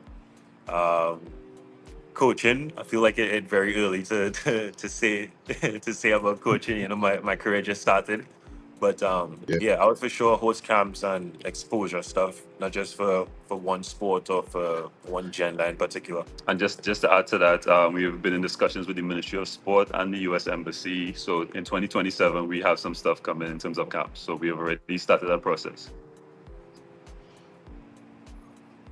Okay. Yeah, well, that's great. Yeah, I mean, that's great news. And I hear you're only 21, you're 21, right? 21, yes. You're now start. So that's way in the future. Way in the future. You have so much more to accomplish, you know. And that's why I asked you about what your goal is, because, you know, never lose sight of what that goal is. Because I think the people who excel in whatever sport, like the Brian Lara's, etc., you know, what separates an exceptional athlete from a good athlete.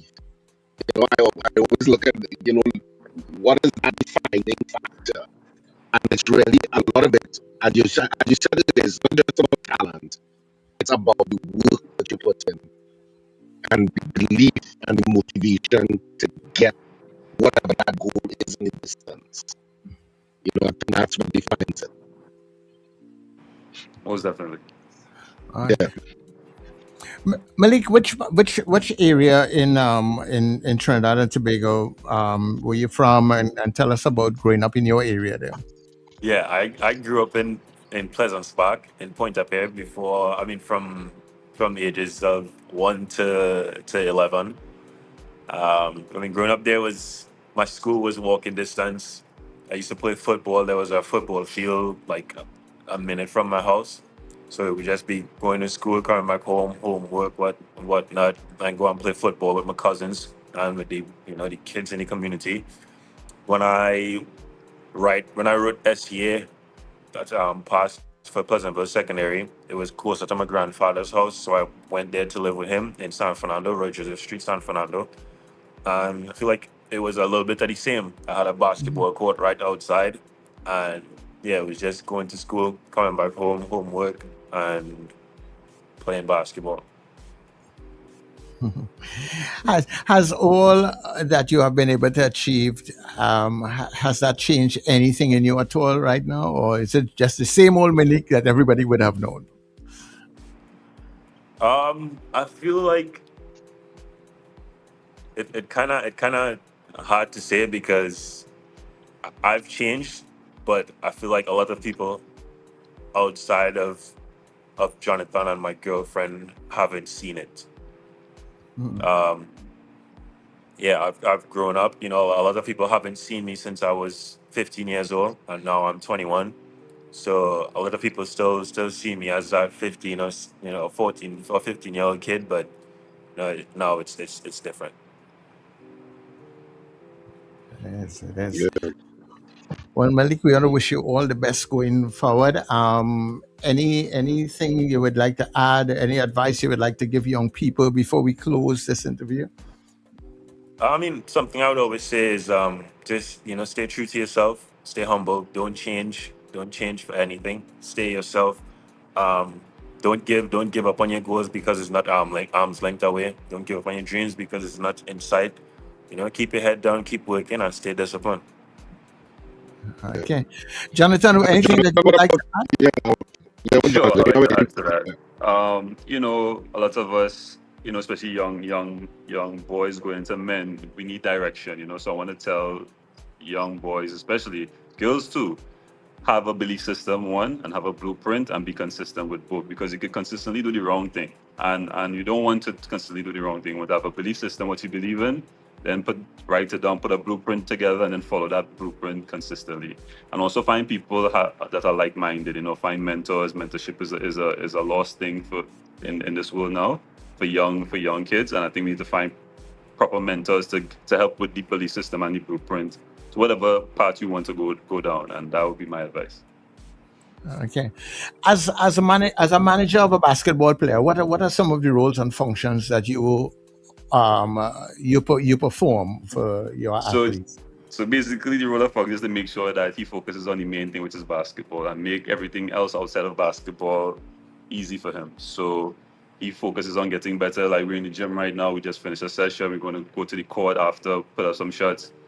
that we need to focus on all the other external stuff like finances, food, relationships, branding, those things I handle for him because those things are very stressful. Those things are for him at this point, he needs to hyper focus on one thing.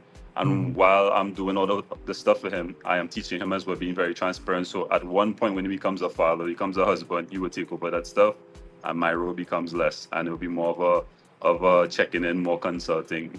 So it's more of a evolutionary because again, at 21, from 15 to 21, he had to grow up faster than most, and a lot of things that he has learned, a lot of things he missed as a kid as well. And I'm just there to guide him in terms of, okay, what would be the best decisions for life, what are the best decisions to make with money, how to get endorsements, how to do PR stuff, how to communicate properly and stuff like that. So that's my role. And once he gets the hang of it, it's like taking off the trainer wheels and he can ride that bike by himself and just let him go in the future. Yeah. It sounds it's a lot. Do you all have clashes in between there? Because it's not like you are there with him all the time. You're like daddy right now. Clashes is part of it. If I could tell all the clashes we had, this will go a whole other hour. But yeah, we clashed a lot because it's two men. Two men. He's a young adult. As I tell him all the time, I was your age, but you was never mine. So I think telling that now and again. But yeah, we clash for sure because we are honest and we're transparent and we have a love for each other. So when you have love for somebody, emotions go high. So obviously when I tell him, okay, I think we should go left, but he wants to go right, I have to tell him why and have proper justification and vice versa in order to us to be on the same path. And it comes with honesty and transparency. Obviously, once you're together with around someone long enough, they're gonna get on your nerves. So, but getting on your nerves is one part, but yeah, having the ability to communicate that process and get into a resolve is what matters because people tend to run away from conflict.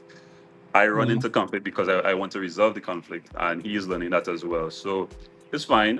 Conflict is part of life. It's part of being a man, and I think we need to embrace it and learn how to communicate ourselves to a resolution. I think we'll fix a lot of problems in our country, especially if we learn how to communicate properly with our emotions. Well, you're preaching because so much in the country today you could see the lack of conflict management. And you're so right, Jonathan. The issue to be transparent and honest and having the motivation to resolve issues. And that's the key. And of course, obviously that's the kind of relationship you have with Malique. Yeah, most definitely, and also be able to apologize because there's a lot of times I went off on him. I had to apologize because of my tone, because the emotions running high or he's playing a type of way I didn't like, and we get up and okay, well, I'm sorry for speaking to you that way because as a man you have to let him know that hey, I have to respect him as a man first and apologize for certain things and acknowledge certain things about myself, and then we go from there. And I think once we had that relationship, the discussions become way easier because he knows that I am not above anything, above the law, above our agreement. So, and as being the older person and the elder statesman, I have to be able to show that hey, I'm wrong or I'm fault or we took a wrong turn or you were right. I should have listened to you in this moment. So once we have these proper discussions, our relationship will always become more stable and tighter because of the ability to apologize and to admit when we are wrong. Malique, and you being the recipient of some of those, what I might call even reprimands at different times, does that help you to sometimes, even if you want to go in a particular direction, you recognize that, I need to stay on the focus, and the manager is important? Yeah, I feel like John, he does do a good job of knowing when and what to say. There's times where I really don't want to hear anything, and he understands and he just stays quiet. There's times where I need that tough love or whatever you call it, and it's there. But there's times where a simple conversation could change things. The thing about it is both of us are open to our minds being changed. So if he brings something to me and I was like, I'm not sure, or let me sleep on it, or if I bring something to him and he's like, I'm not sure, let me sleep on it, we're both open to it. So neither of us are hard-headed. We're not stern. So I feel like that makes our conversations a lot easier. Beautiful. Well, gentlemen, we want to thank you all so much for being with us here on Net Radio and the Breakfast Show. And most of all, all the best going forward, Malik. All the best. I really wish you all the best. We are 100% behind you. Yeah, of course, and all of these people listening to the program across the planet, because our listenership is diverse. But not only that, but of course, as you move up and up in the NBA, we only want to speak to you. So don't forget us. No problem. Thank you so much. Thank you very much, guys. That's it. Take care. Take care. All right, people. We've been chatting there with Malique Lewis and, of course, his manager Jonathan Edwards. Yeah, we really thank them for taking time to speak with us. Yeah. I don't know what happened to Richard's phone. Richard's phone distorted this morning. Oh, am I? What? You have to go back and check this playback. Now, because it's absolutely clear to me when I'm listening to you and speaking with you, it's absolutely clear. Yeah. Anyhow, I tell you, people, we wait for the news at 8 o'clock. Stay with us, and we'll come back and chat with you inside of the final hour of the Breakfast Show. Right? Don't go anywhere. Keep it right here on the net, and of course, Gael Caribbean TV.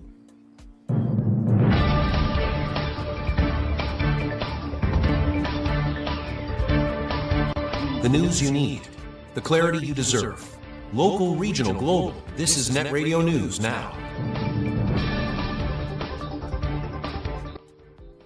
This is News Now on Net Radio and Guile TV. I am Derek McMillan. Thank you for joining us. Trinidad and Tobago is strengthening its counterterrorism strategy with a greater focus on financial oversight, border security, and closer cooperation among government agencies. At the latest meeting of the Interministerial Committee for Counterterrorism, Finance Minister Devendranath Tanku said disrupting the flow of money, illegal goods, and other illicit activities is key to preventing terrorist and organized criminal operations. He said the government is strengthening financial intelligence, modernizing customs, and expanding international cooperation on border security. Ministers also discussed intelligence sharing, legal reforms, forensic capabilities, and the protection of critical infrastructure as part of the 2025 National Counterterrorism Strategy, which is built around 5 pillars: prevention, protection, preparedness, response, and recovery. The United States Southern Command has launched a new permanent task force to strengthen regional security and improve coordination with 18 partner nations in the Americas Counter-Cartel Coalition. The headquarters will combine intelligence, surveillance, operational planning, and multinational military coordination under one command, while supporting maritime interdiction operations and expanding joint military training. Southcom says the task force is designed to increase pressure on transnational criminal organizations, improve operational effectiveness, and strengthen regional security. It will also coordinate humanitarian assistance and disaster response when required. The new headquarters will be led by Marine Corps Major General Kevin Gerard, who recently oversaw U.S. military support for disaster relief efforts following the June earthquakes in Venezuela. Opposition leader Penelope Beckles has accused the government of potentially using the water supply for political victimization, claiming residents in Arima and parts of East Trinidad say their water shortages worsened after the April 28 general election. Beckles said communities including Valencia West, Pinto Road, Calvary, Santa Rosa, and Arima proper have been facing prolonged disruptions, with some residents reportedly without a pipe-borne water supply for almost 3 weeks.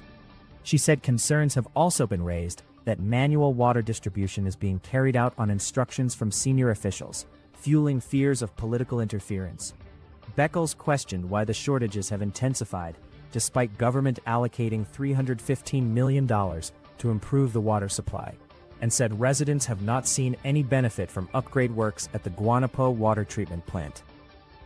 National athlete Chernelle Etienne has died after the vehicle in which she was traveling plunged into a river in Jamaica. The 31-year-old Point Fortin native was among 4 people in a car that crashed into the Wagwater River on Monday. Reports say all 4 occupants initially escaped, but Etienne was swept away by strong currents while trying to reach safety. She was later recovered and pronounced dead at hospital. Etienne represented Trinidad and Tobago at regional and international competitions, including winning a silver medal in the girls under-20 4x400 meters relay at the 2014 Carifta Games. Meanwhile, Tobago police are investigating a home invasion in Argyll, where a businesswoman was tied up and robbed of more than $203,000. 2 armed men forced their way into her home, demanded cash, and escaped through a nearby cemetery. In regional news, Guyana's Attorney General, Anil Nandlal, is defending the government's decision to establish a commission of inquiry into the MV Burima disaster, saying it will investigate the circumstances surrounding the tragedy, but will not determine criminal or civil liability. The vessel capsized on July 18th, leaving 72 people dead and more than 30 others missing and presumed dead.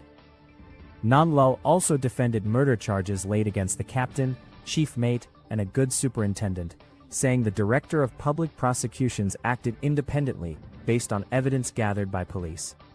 He stressed that the Commission of Inquiry will make findings and recommendations, while criminal investigations and court proceedings will continue separately under the country's legal system.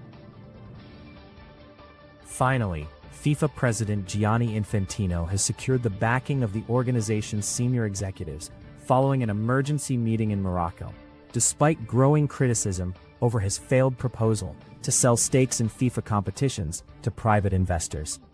FIFA acknowledged mistakes were made in handling the proposal and apologized to its member associations, promising a review of the process. However, the governing body reaffirmed its full support for Infantino, who is expected to seek a 4th term when presidential elections are held in 2027. The controversy has strained relations with UEFA, which says it has lost confidence in Infantino's leadership, while several national football associations have withdrawn support for his re-election. And that is NETT Radio News at this time. That was news now. Stay informed with New Era TT Radio. NETT Radio.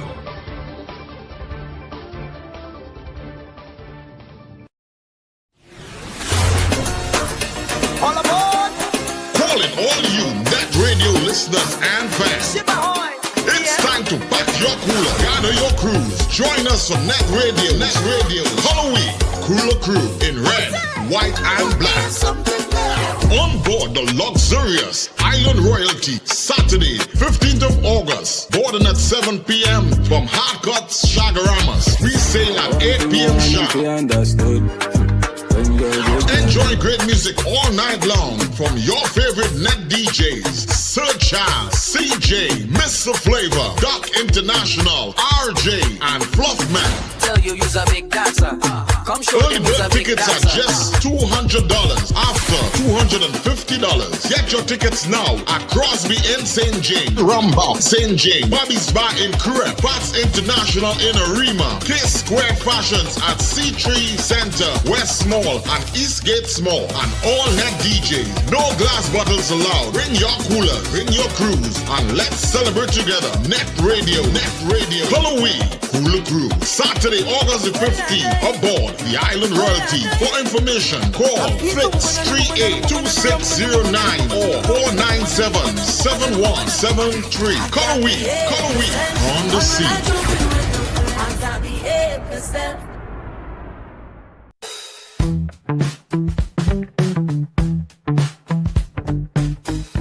S&H Rumbox, 137 Western Main Road, St. James, for all your retail and wholesale needs for alcohol and non-alcoholic beverages. Call us at 686-0599 or visit us at 137 Western Main Road, St. James. S&H Rumbox, drinking out of the box. Flavor Entertainment Services, your one-stop premium entertainment service provider. We offer top-tier, best-in-class karaoke and DJ services for your private events, sports bars and lounge. Let us help make your birthday parties, weddings, anniversaries, and corporate special events memorable and special. Call us now at 462 2029. We provide more than just music. We create memories that last.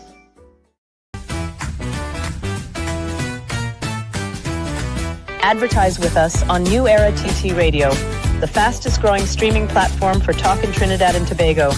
Audio and video ads welcome. Elevate your brand with us. Connect with us at newerattradio@yahoo.com or call us at 299-5156. Now what are you waiting for?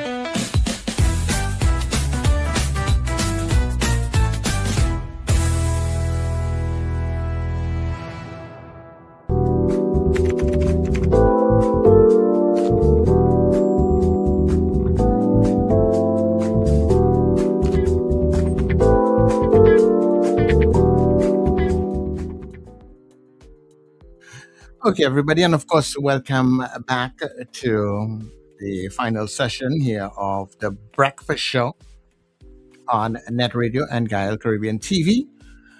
We do apologize for the visuals that you will be seeing at this point in time because we have been having a little challenge on the platform for the last week or so, and going back and forth with the streaming company has not really sorted it out as yet, but we continue to work with it. So we do beg your indulgence for a little bit. All right.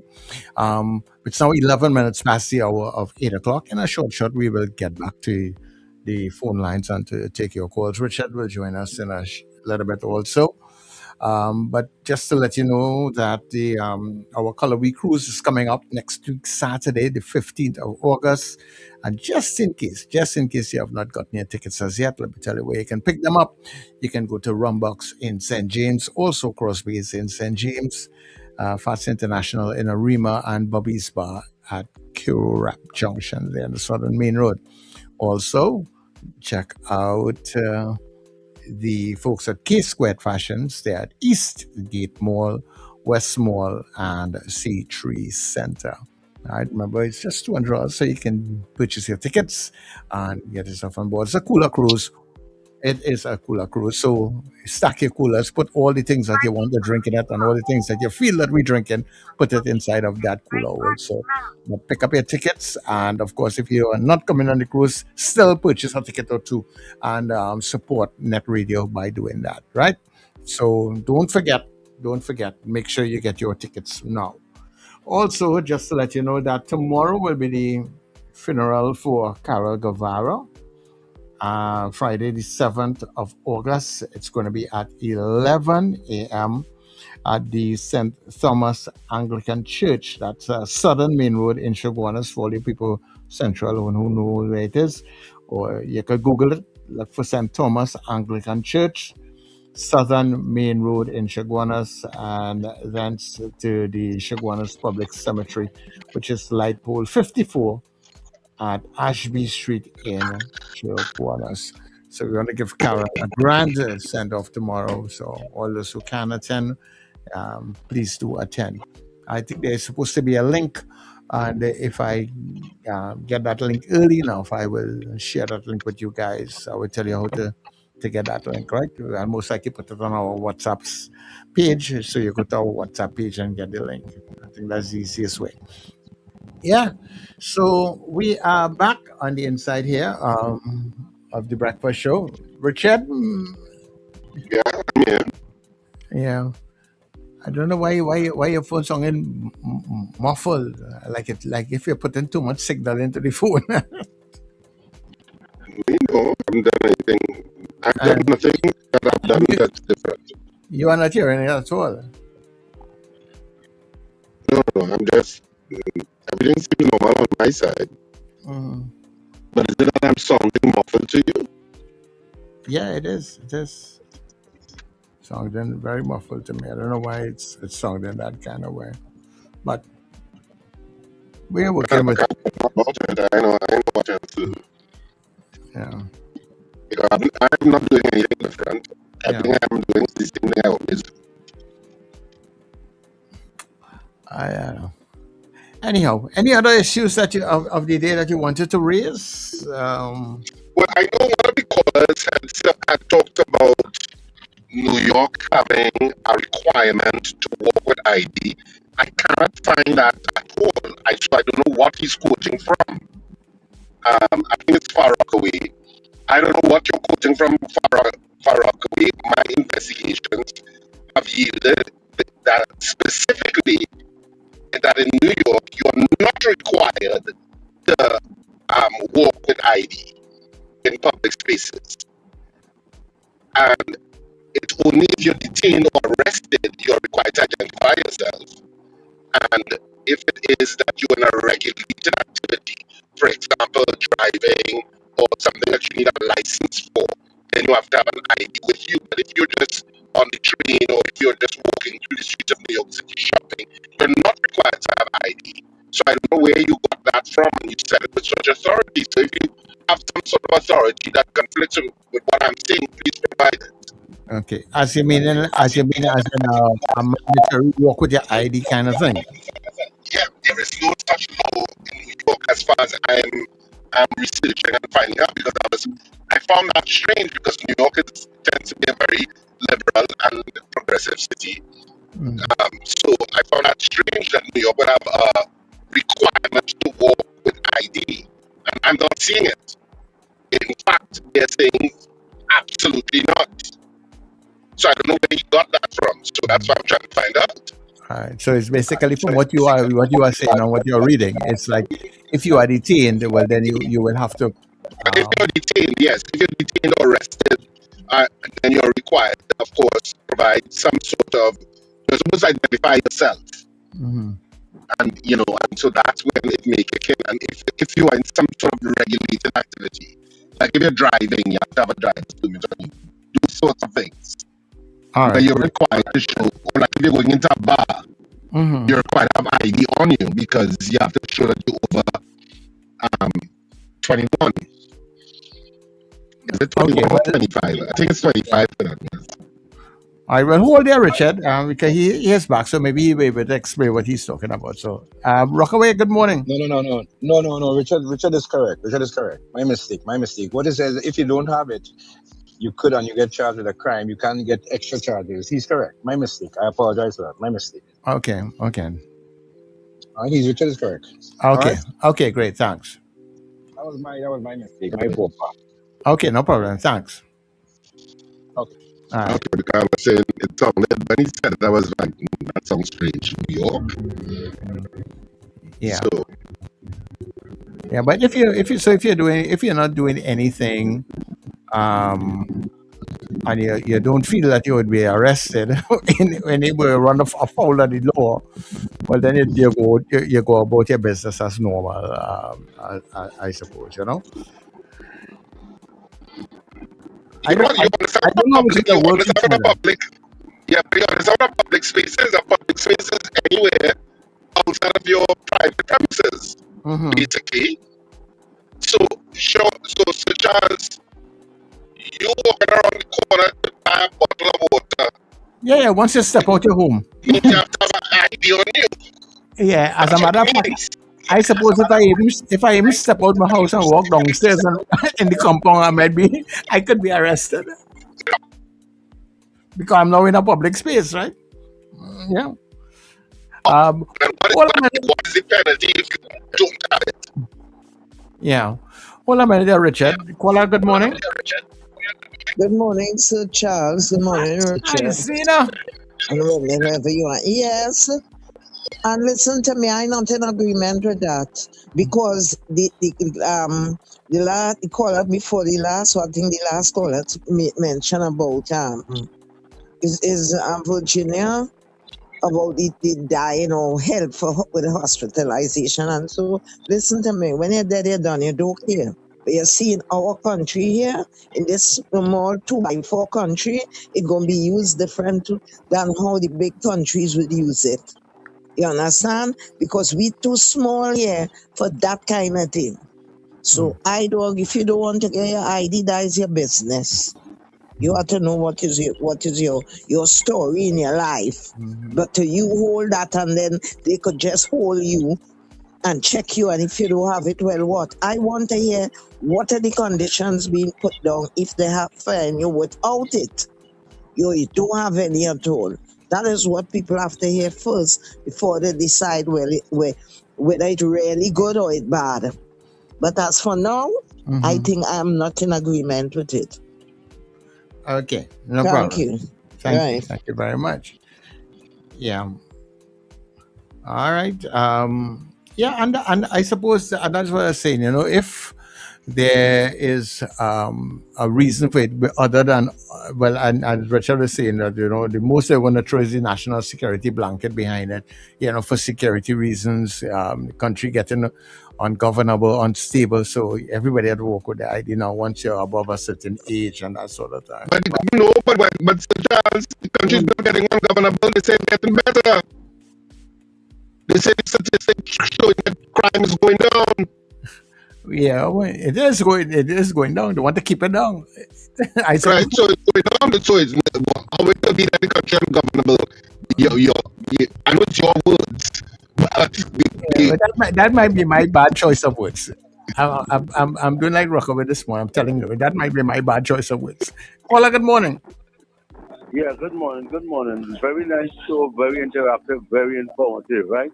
I don't want to touch on that ID card thing yet because I have to hear some more about it, right? Mm-hmm. But what I want to compliment you all for, you and Richard, I didn't see Wendell this morning, is you all interview with, I think it's a basketballer from Trinidad, who just got signed up here. That was a very, very, very nice interview you all did. The question was asked, especially that last point there with the manager. I think his name is Jonathan, who's managing. Because, I heard somebody spoke to me about being a manager. A manager is a very, very serious thing, especially for somebody who wants to enter the NBA and, those kind of things, because, that is $1 million market. And I like the question you posed to him, in terms of disagreements and how the young man answered, and even the manager, what he said about the age is different, but he know that he is done his age already, and he's coming up to me his age. So you show him, that is very good. So Charles and Richard, I want to just say in respect to crime, it seems like we're in the last partnership government, where we had the same prime minister, and everybody could have labeled them as a bunch of, what they to say about them. But this second coming of this prime minister, with the amount of laws and hearing about money laundering, laws, human trafficking, and all these things. So I just watching the show because there's a whole new ball game now. And I'll give way as I see my former boss, my former colleague, Mr. Dirk Barnes, Captain Dirk Barnes, boy, home major. I don't want to buy drinks, That is my idea, man. Dirk Barnes, All right, thank you. Yeah, take care. No problem, Mr. Billy. Thank you very much for giving me. Recognize your batch. I think all of you all are batch, right, Dirk? No, we're not batch, but if that was the Billy P that I know, that is a good man. he was when I met him, I think he was a corporal at the time. He retired as a WO1, and he would have been very much instrumental. He calling me his boss, but he was very instrumental in chartering the careers of many young officers, including myself. With his experience and his advice and that kind of thing. So I would say many of us who are now retired as well owe some of our experiences, good ones, to Warren Billy. Yeah, what I admire with you guys in the service, regardless whether it be here or in other parts of the world. You all have so much adoration for what you all have done and what you have been involved in. You all wear it with real pride. Yeah, well, the thing is, it is important that we stay focused on what our mission is while we're inside. So when we do come out and we are on the outside, you could only feel pride for the things that you would have done if you did it correctly. Mm-hmm. Yeah, and that is it. Once you have done it correctly. Right. Yeah. Good morning to you once again. And of course, we are here, talking about air support tactical.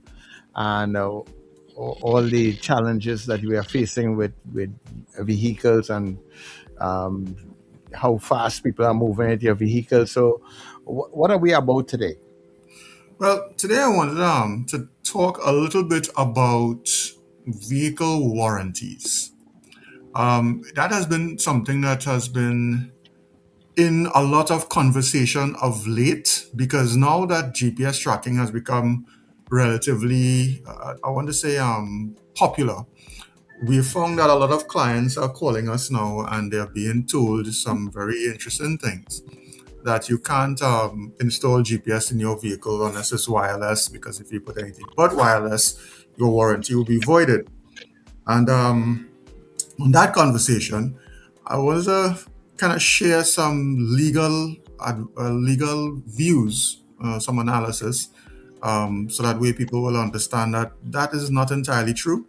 And we are currently here at the Support Tactical, we are currently sending out some research to different dealerships that we work with to show them, what could really be done in case you have a warranty infringement case, because I don't think they're handling it correctly. And we have seen dealerships in Trinidad and Tobago lose warranty cases because I don't even think they understand their own warranty procedures. So this is something they probably need to do some internal, intellectual transfer with their staff, especially the dealer, the agents, because what the agents are telling people, it's not true. All right. Well, go ahead. Tell us what are some of the concerns that you have where that is where we are right now. All right. So let's start from the blanket statement. If you install a wired device into your vehicle, your brand new vehicle, your vehicle will be voided. Your warranty will be voided. So let's start from a common sense scenario. If you install a GPS tracking device, which could affect your electrical system, and your warranty covers the entire car, let's just say your car was brand new, and there was a rust spot, because this actually happened to me on a vehicle I purchased some years ago, and there was a rust spot that you noticed within the first month, which is covered under the warranty. How can the GPS tracking device void the rust spot warranty? As one angle. Another angle, for example, you get a vehicle and your vehicle actually has a noticeable, what you consider to be a defect. You install a GPS tracking device, and then when you go in to report the defect to the company, you install a GPS tracking device, and then when you go into the company, they say, well, because you install a GPS tracking device, this defect that you have here, your warranty was voided, so we can't fix it. Let it make sense. Now, those two instances, even the second one, are things that I have encountered that is true. In one particular case, with I bought a Jeep Wrangler, and within the space of about 2 months, I had to go in to report it to the dealership to say, hey, I have rust spots and stuff like that. Now, I didn't have any kind of warranty issues with that one. But the second one, I remember we had a case where a customer bought a vehicle. I wouldn't call it vehicle because I don't want to name out the dealer. It was a pickup. And the pickup had a transmission problem. They came to us in December. They reported the problem in November. By January, the person was in all sorts of fights with the dealership over fixing it. And when they heard that there was a GPS, which was strange enough, was a wireless GPS, so they didn't realize what wireless was at those days. They said, well, no, we can't fix this. We're going to void the warranty. So that was a few years ago. But of late, we have seen a lot of companies roll on, roll off, as well as brand new, stating, nope, your warranty is going to be voided once you put any kind of GPS other than wireless. Now, I sell wireless. We were the ones that brought in wireless back in 2016. We are still the only company that monitors wireless and monitors charging rates and charging etiquette and all those kind of things. None of the other companies do this. But it is still wrong to make those claims, because that will not hold up in court. There are several cases that were tried right here in court where the courts honor the fact that a warranty is part of your purchase agreement, the actual contract of purchase, the sales contract. So everything in the warranty is required to be upheld, and changing that warranty unilaterally without any consultation with the other party is going to be considered, I don't want to use the word unlawful, but not right. And it will not stand up in court. You cannot change the warranty conditions just like that. Further, and I would challenge many of the dealerships to examine the warranties that they actually provide to the client in writing. And you would notice inside of those warranties, it makes no specifications to GPS specifically. It does speak to any alterations. Now, in the defense of the dealerships, I have found that in talking with them and the stories we hear from them is that they have been burnt many times, where clients take their vehicles, and some of them even do themselves, to companies who do not understand how to do GPS installations properly. They cut wires, they tap wires, they don't even know what they're tapping, and then what happens is that it causes problems to different systems. Just a short while ago, I was providing a comment in a group that I'm in, and I was telling them that, when somebody was asking about installing a dash cam, and I had to mention to them that in modern vehicles now, what you consider to be a fuse box is no longer a fuse box like how it used to be prior to 2008. A fuse box now, when you look at it and you call it a fuse box, it's actually a power distribution gateway. That has components inside of it, electrical components and electronics and computers and stuff, monitoring the consumption of every component in the vehicle in that fuse relay. So if it is you put something that has parasitic draw on a fuse that you're not supposed to put it on, what could happen is that the system will pick up, hey, something is overloading on this particular circuit. Let's create a service call. Check engine light comes on, your vehicle go into limp mode, and you now have to go back to the service station, because people still operate on the assumption that these computers are not really computing. I don't know what else to say in that. So I understand the dealership's point of view, but in law, the dealerships are required to do a number of different things, and you still can't void an entire warranty. What you have to do is to treat each instance that comes in, each malfunction, as a claim, a particular claim, one component. So if somebody comes in with an issue, and let's just for argument's sake say that a poor GPS installation caused the issue, every component that is attributed to that install, right, is still covered under the warranty, but the owner is going to have to pay for the repairs and the replacement of parts. That is basically how it would work. So that particular component, everything that was damaged by that installation, is going to become the owner's cost. And then the owner still has remedies. The owner can still go back to the person who did the installation, hopefully it wasn't the owner himself who did it, and say, hey, you caused particular damage to my vehicle, and as such, you're going to have to require to reimburse me. Now that brings part two to what has to happen. We have seen, again, and this by their own practice, when a dealership says, hey, well, we hear you have a GPS, so your warranty voided. No investigation, no report, no pictures, no documentation, no nothing. That will not stand up in a court. And the court has ruled on matters like that already. They could go and find those local cases. I can name them, but this is not the show for that. So if you take that position, you will lose. You will lose that particular claim, whether you were right or wrong. And similarly, if it is you are the owner and a dealership tells you, well, this particular claim, we can't claim this because the GPS caused the problem, you have to ask for proof. Proof must be provided.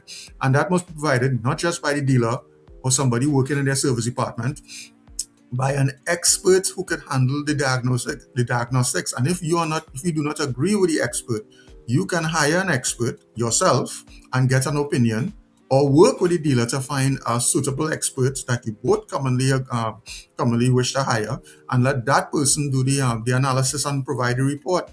Now that report, right, is going to have to be the report that you use for that particular claim.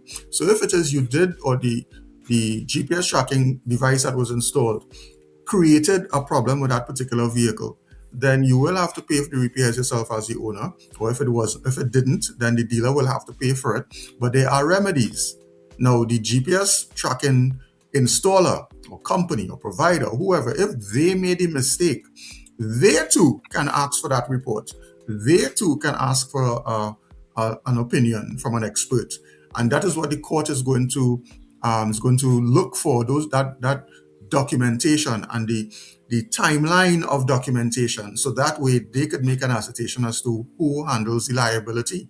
So it is not as simple, and this is what I'm trying to get across to everybody. It is not as simple that this proverbial boogeyman warranty void thing, that a dealership can say, we'll void a warranty because you're putting an aftermarket electronic part, because it's not just limited to GPS and thing as well. Now, I am starting to have some concerns as well, especially in the roll-on, roll-off realm of things. And I'm not naming any company here, but we have heard the rumors, and I have seen working in this particular industry of stolen vehicle recovery, where certain roll-on, roll-off dealerships tend to have a slightly higher probability of vehicles that they sold being stolen. And those GPS tracking devices were disabled.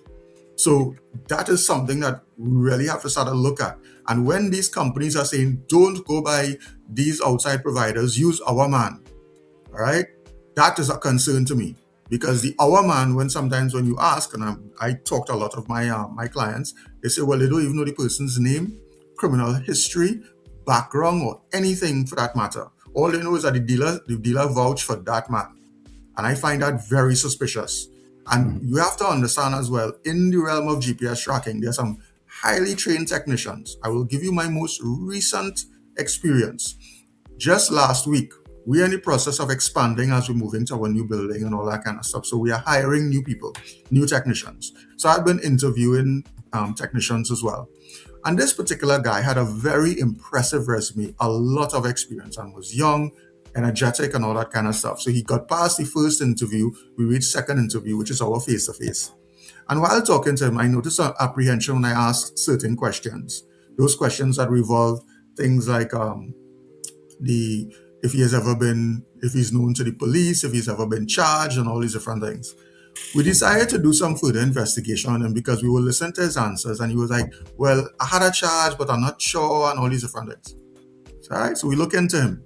When we look into this man was previously convicted, not charged, convicted for motor vehicle larceny for a K2700 that was found in his possession. Young fella, all right? I mean, obviously I can't hire him. Yes. But you have to understand that this young fella, if you do not, because he was very impressive, working for any one of those roll-off dealerships, would have been installing a GPS tracking device that he has access to, knows where to find it, the SIM card number, how to access it, how to remotely track it, all of these different things. And you buy the car and been given all of the credentials and say, all right, you alone have access to this, and you drive away.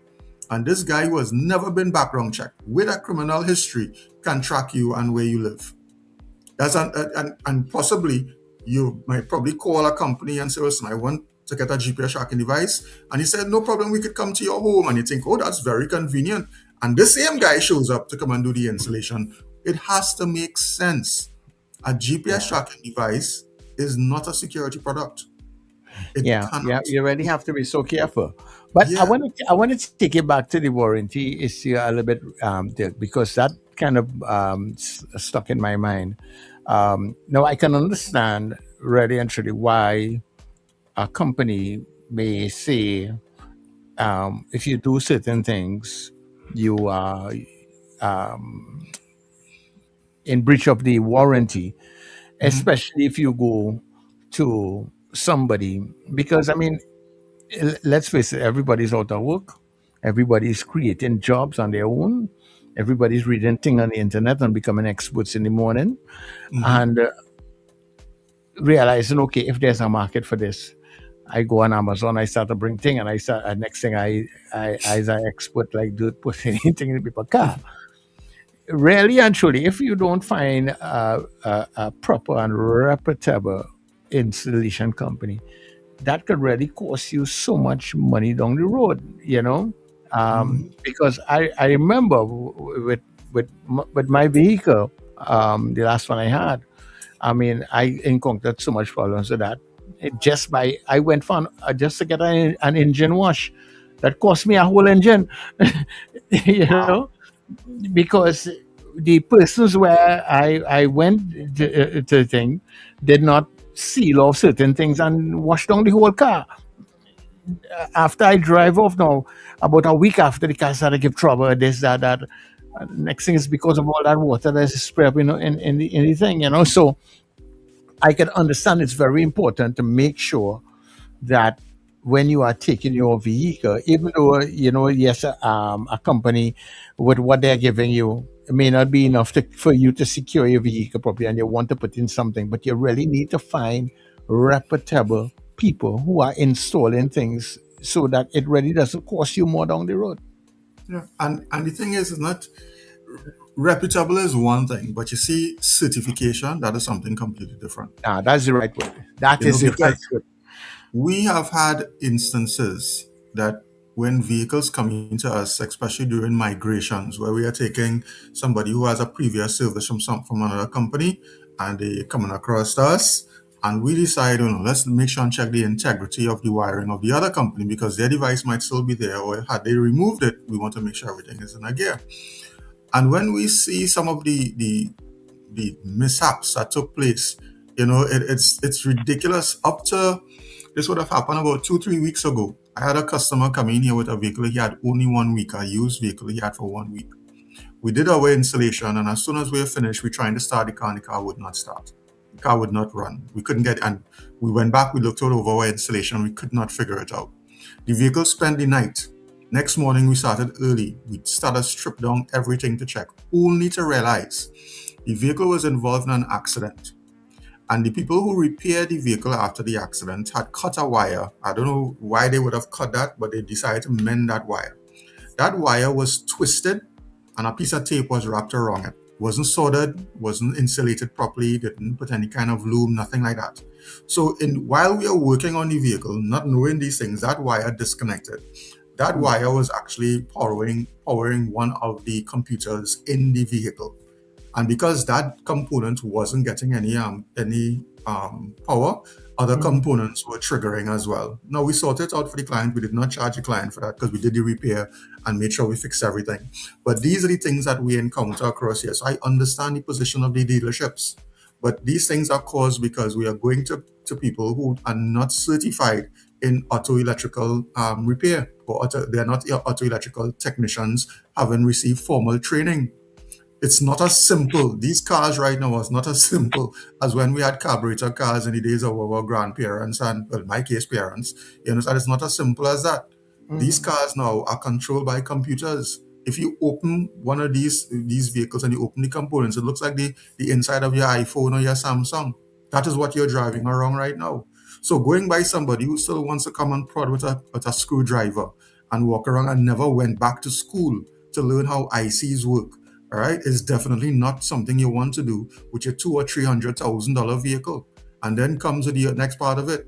A lot of people look at GPS as though, let's see if you could find the cheapest thing. The cheapest thing will work. Up until that GPS causes a problem. And then you go back to the person and realizing that they don't even have the resources to repair your car. Yeah, they are support tactical. I have technicians. My technicians are certified. We have what we call technical bulletins that they must sign and adhere to. That is in their contracts. But if one of them was to do something malicious or negligent, how would I be covered? Because we're talking about cars that coming in here that are, in some cases, I have vehicles that reach inside of here that was $2.2 million, right, taking GPS something from us. That is why we have liability insurance. So if the cost of that repair exceeds what I want to put out of pocket, I can go to my insurers. So these are the things that a reputable company, not just the certified technicians and the standard operation procedures and the pamphlets and the workbooks and the binders and all these things that guide your technicians, but you also have to make sure that you could cover financially if something happens. So we are not here to play a GPS company. We're not here to pretend to be a GPS company.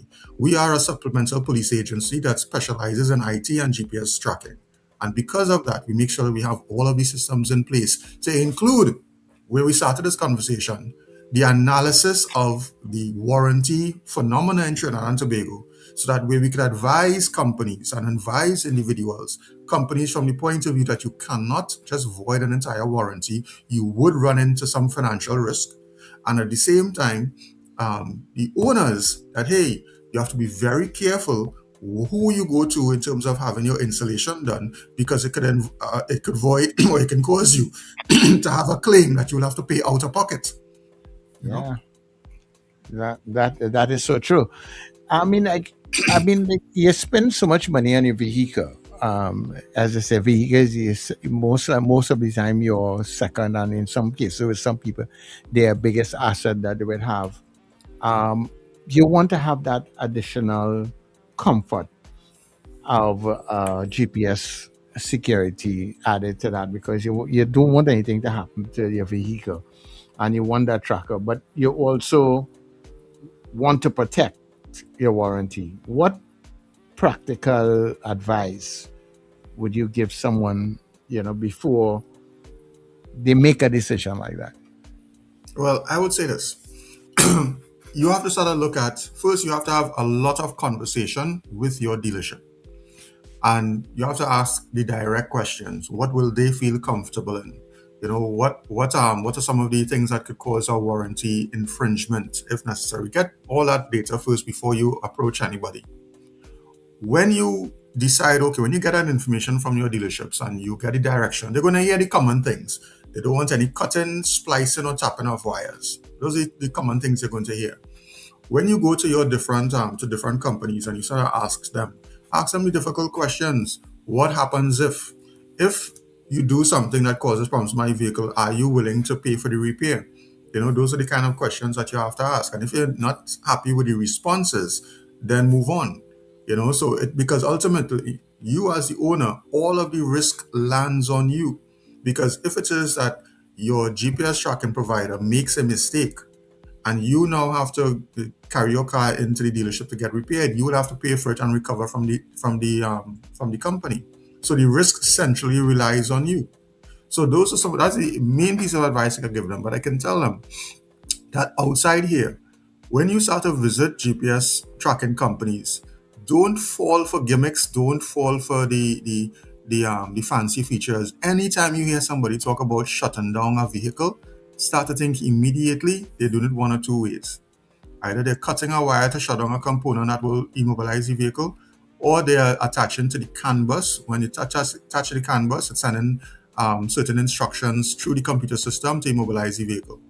Either way, a car thief can take that apart, you can remove it, but especially with the CAN bus, which is the one I fear the most, when you have these kind of things with a CAN bus interface, you do not know. Different cars have different ways of conducting instructions. So one size does not fit all. If you put a GPS tracking device that's connected to your CAN bus for, let's just say, a Mercedes-Benz, and then you do the same device on a BYD, you might realize that you might shut down the BYD, or it might shut down the Benz. Or it might cause safety systems like the brakes to stop working, or the steering to change angle calibration. All those kind of issues that happen. So we try our best to stay away from CAN bus systems, and I would advise any customer to stay away from something that connects to the CAN bus. Now, the onboard diagnostic port the whole thing is not the CAN bus. I want to make that clear.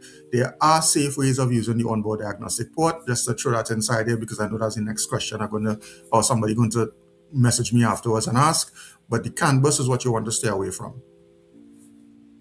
All right.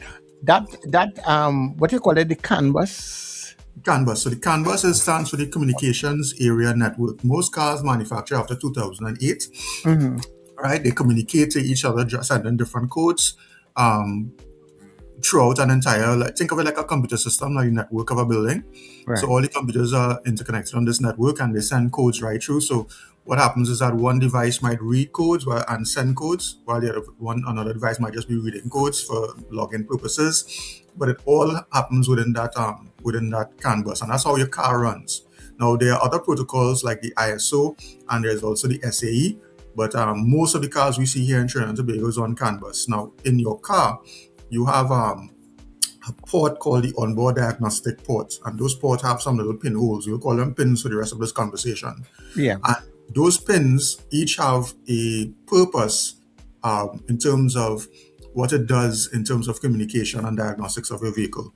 The ones that are common that everybody basically uses is port 4 and pin 4 and pin 16. Pin 4 is connected directly to your chassis as your ground. Pin 16 is power. You could connect nearly anything inside there, and you have no interface with anything else inside the vehicle, because those two ports go straight to your battery. All right. Now, when you're looking at ports 7 and port 15. Yeah, 7 and 15. That's ISO ports. We don't really use those again. I think Ford probably still uses it. And CAN is on port 6 and port 14. Right, or pin 6 and pin 5 and pin 14. Those are the ones that anytime you see somebody connecting to that, you should be worried. All right. So those pins is what causes all the communication. So like if you have diagnostic equipment, like what you see mechanics use now, they plug in, they could pull information, see what's going on with the car, check for error codes. That is most of the times that happen on pin 4 and pin 4. Sorry, not pin 4. Pin 6 and pin 14 as the CAN pins. But the thing about it is that most of the times, you see, the average individual does not know. Even know when all you know is that you go by the mechanic or the person who's installing certain things, and you take a seat. Some of those places you go to now, they have sitting areas where you sit down and relax in the air condition while they tinker with your car outside. Well, and that is a practice, especially with GPS tracking, because I mean, here the support article, you cannot be in our installation bay while we do the install, and some people will jump up and say, "What? So I can't see what you're doing?" No, you can't, because ultimately, I don't want you to see it. Just like that's protecting you and that's protecting my other customers. Because if a car thief was to come, I don't want him to see it either. So those are the things that in our practices and you'll find that common in the industry, that you can't see where the installation is being done. Yeah, so you have to trust it. We are moving to a different type of system, which is called the Sentinel EV, which is made ready for EV vehicles and hybrids and stuff like that. It can be used in any vehicle. It's more expensive, but it's something that car thieves are going to find difficulty in defeating because of the different redundancies and fallbacks that we have instituted or we have put into that software. So much that we have created a mesh network now that is going to be on a separate frequency that the kind of jammers that they would buy wouldn't be able to reach that frequency and jam it. So we have had some great success in launching Sentinel EV. We have seen a lot of electric vehicles coming in. I just recently purchased an electric vehicle and I'm running Sentinel, and it works beautifully. So that is something that people will see how the installation is done, because it's really, really simple. It's like 15 minutes it's installed. But car thieves cannot defeat it, at least not yet. So far, because you know they're working, you know. The thing is, in a couple of minutes that we have, let's tell people how to, you know, because I don't want the time to expire on us, and we don't tell people how to get in contact with you, besides the numbers that we have on the screen. You know, but tell people how do they, you know, get in contact with you, and what specials you might have for them right now. All right. Well, call us at 235-5477. Or I like to say it's easier to WhatsApp us on that number because we have agents always standing by. You know, everybody has a mobile device now. You can reach them. So you call us message us on that number, and you'll be able to find out more about us. And then, of course, on our Instagram and Facebook, you will get more information. But we do have a 2,500 5-year currently running that comes with what we call Night Watch. Night Watch is something that is known for air support tactical, because when that vulnerable time in the morning, that 2 to 6 a.m. is an additional level of monitoring that is monitored by AI and our agents as well. And if it is you're asleep and we couldn't get in contact with you and that vehicle look like it's going into some kind of area that, you know, we believe is a high risk area, we will deploy our teams immediately. Other companies can't do that because they can't just call the police and say, "Hey, we suspect one of our customers' vehicles is taken. Can you send a team?" The police are not going to respond to that. But with us, we could send our team even if it is we're not sure. So Right. that is why customers choose us, because they know internally we have those resources, and those resources are on standby 24 hours a day. That's tactical teams always on standby. You know, so that's something unique to Air Support Tactical. Everybody else outside there are using either some untrained civilian. I've seen one company who just sent a civilian guy with a firearm to go and recover vehicles, and I'm saying to myself, you know, we have seen it happen before and somebody got killed. But our people are highly trained and they are supplemental police. Okay. Well, thanks so much for the valuable information. I mean, there's so much more that we could talk to about this, but that is why we're here on a Thursday. So people, any additional questions or anything that you want to hear about, join us here on a Thursday just after the 8 o'clock news. Doug Barnes joins us, and we look at ways to protect your vehicles outside there. Doug, thank you so much. No problem. Thank you, guys. Take care. Have a good one. All right. All right, people. And of course, that's where more or less we are going to leave it for today. We are out of time. So I would not, venture to take any calls at this space.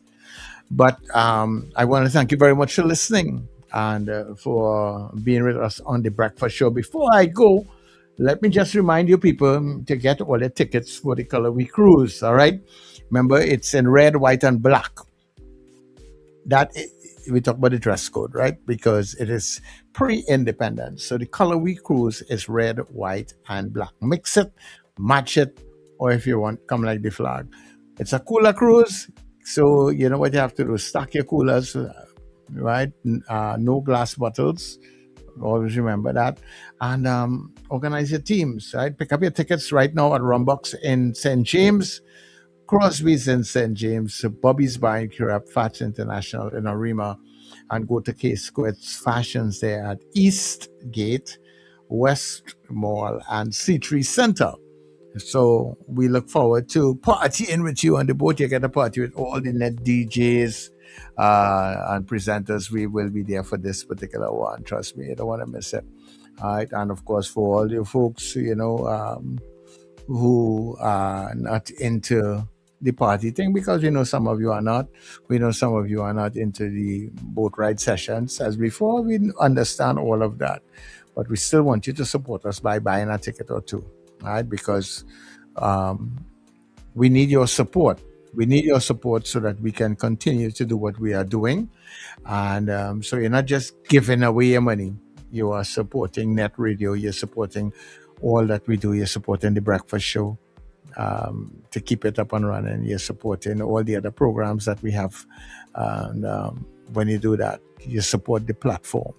Right. So if you like what you hear and see, and you want to make sure that we continue to do that, well, we need you to support us all the way on NETT Radio. So thank you so much. Enjoy the rest of your day. And I'm going to take a short break, and I will come back and join you guys inside of the mid-morning. I'll probably come back in around 10 o'clock, and we'll open the lines, talk with you some more. And then coming up at 11 o'clock today, Cassie Singo will join us for exploring Buddhist concepts. So yeah, plenty of things are in store for you.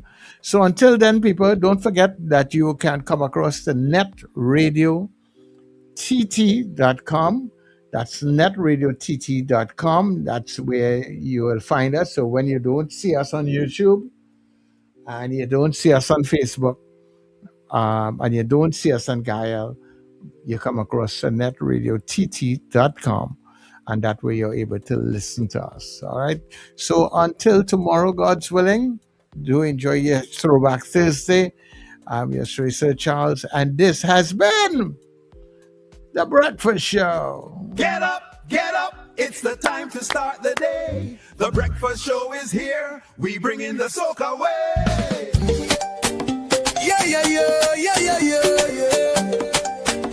Yeah, yeah, yeah, yeah, yeah, yeah, yeah. Wake up, it's a brand new dawn. The Breakfast Show got the vibes turned on.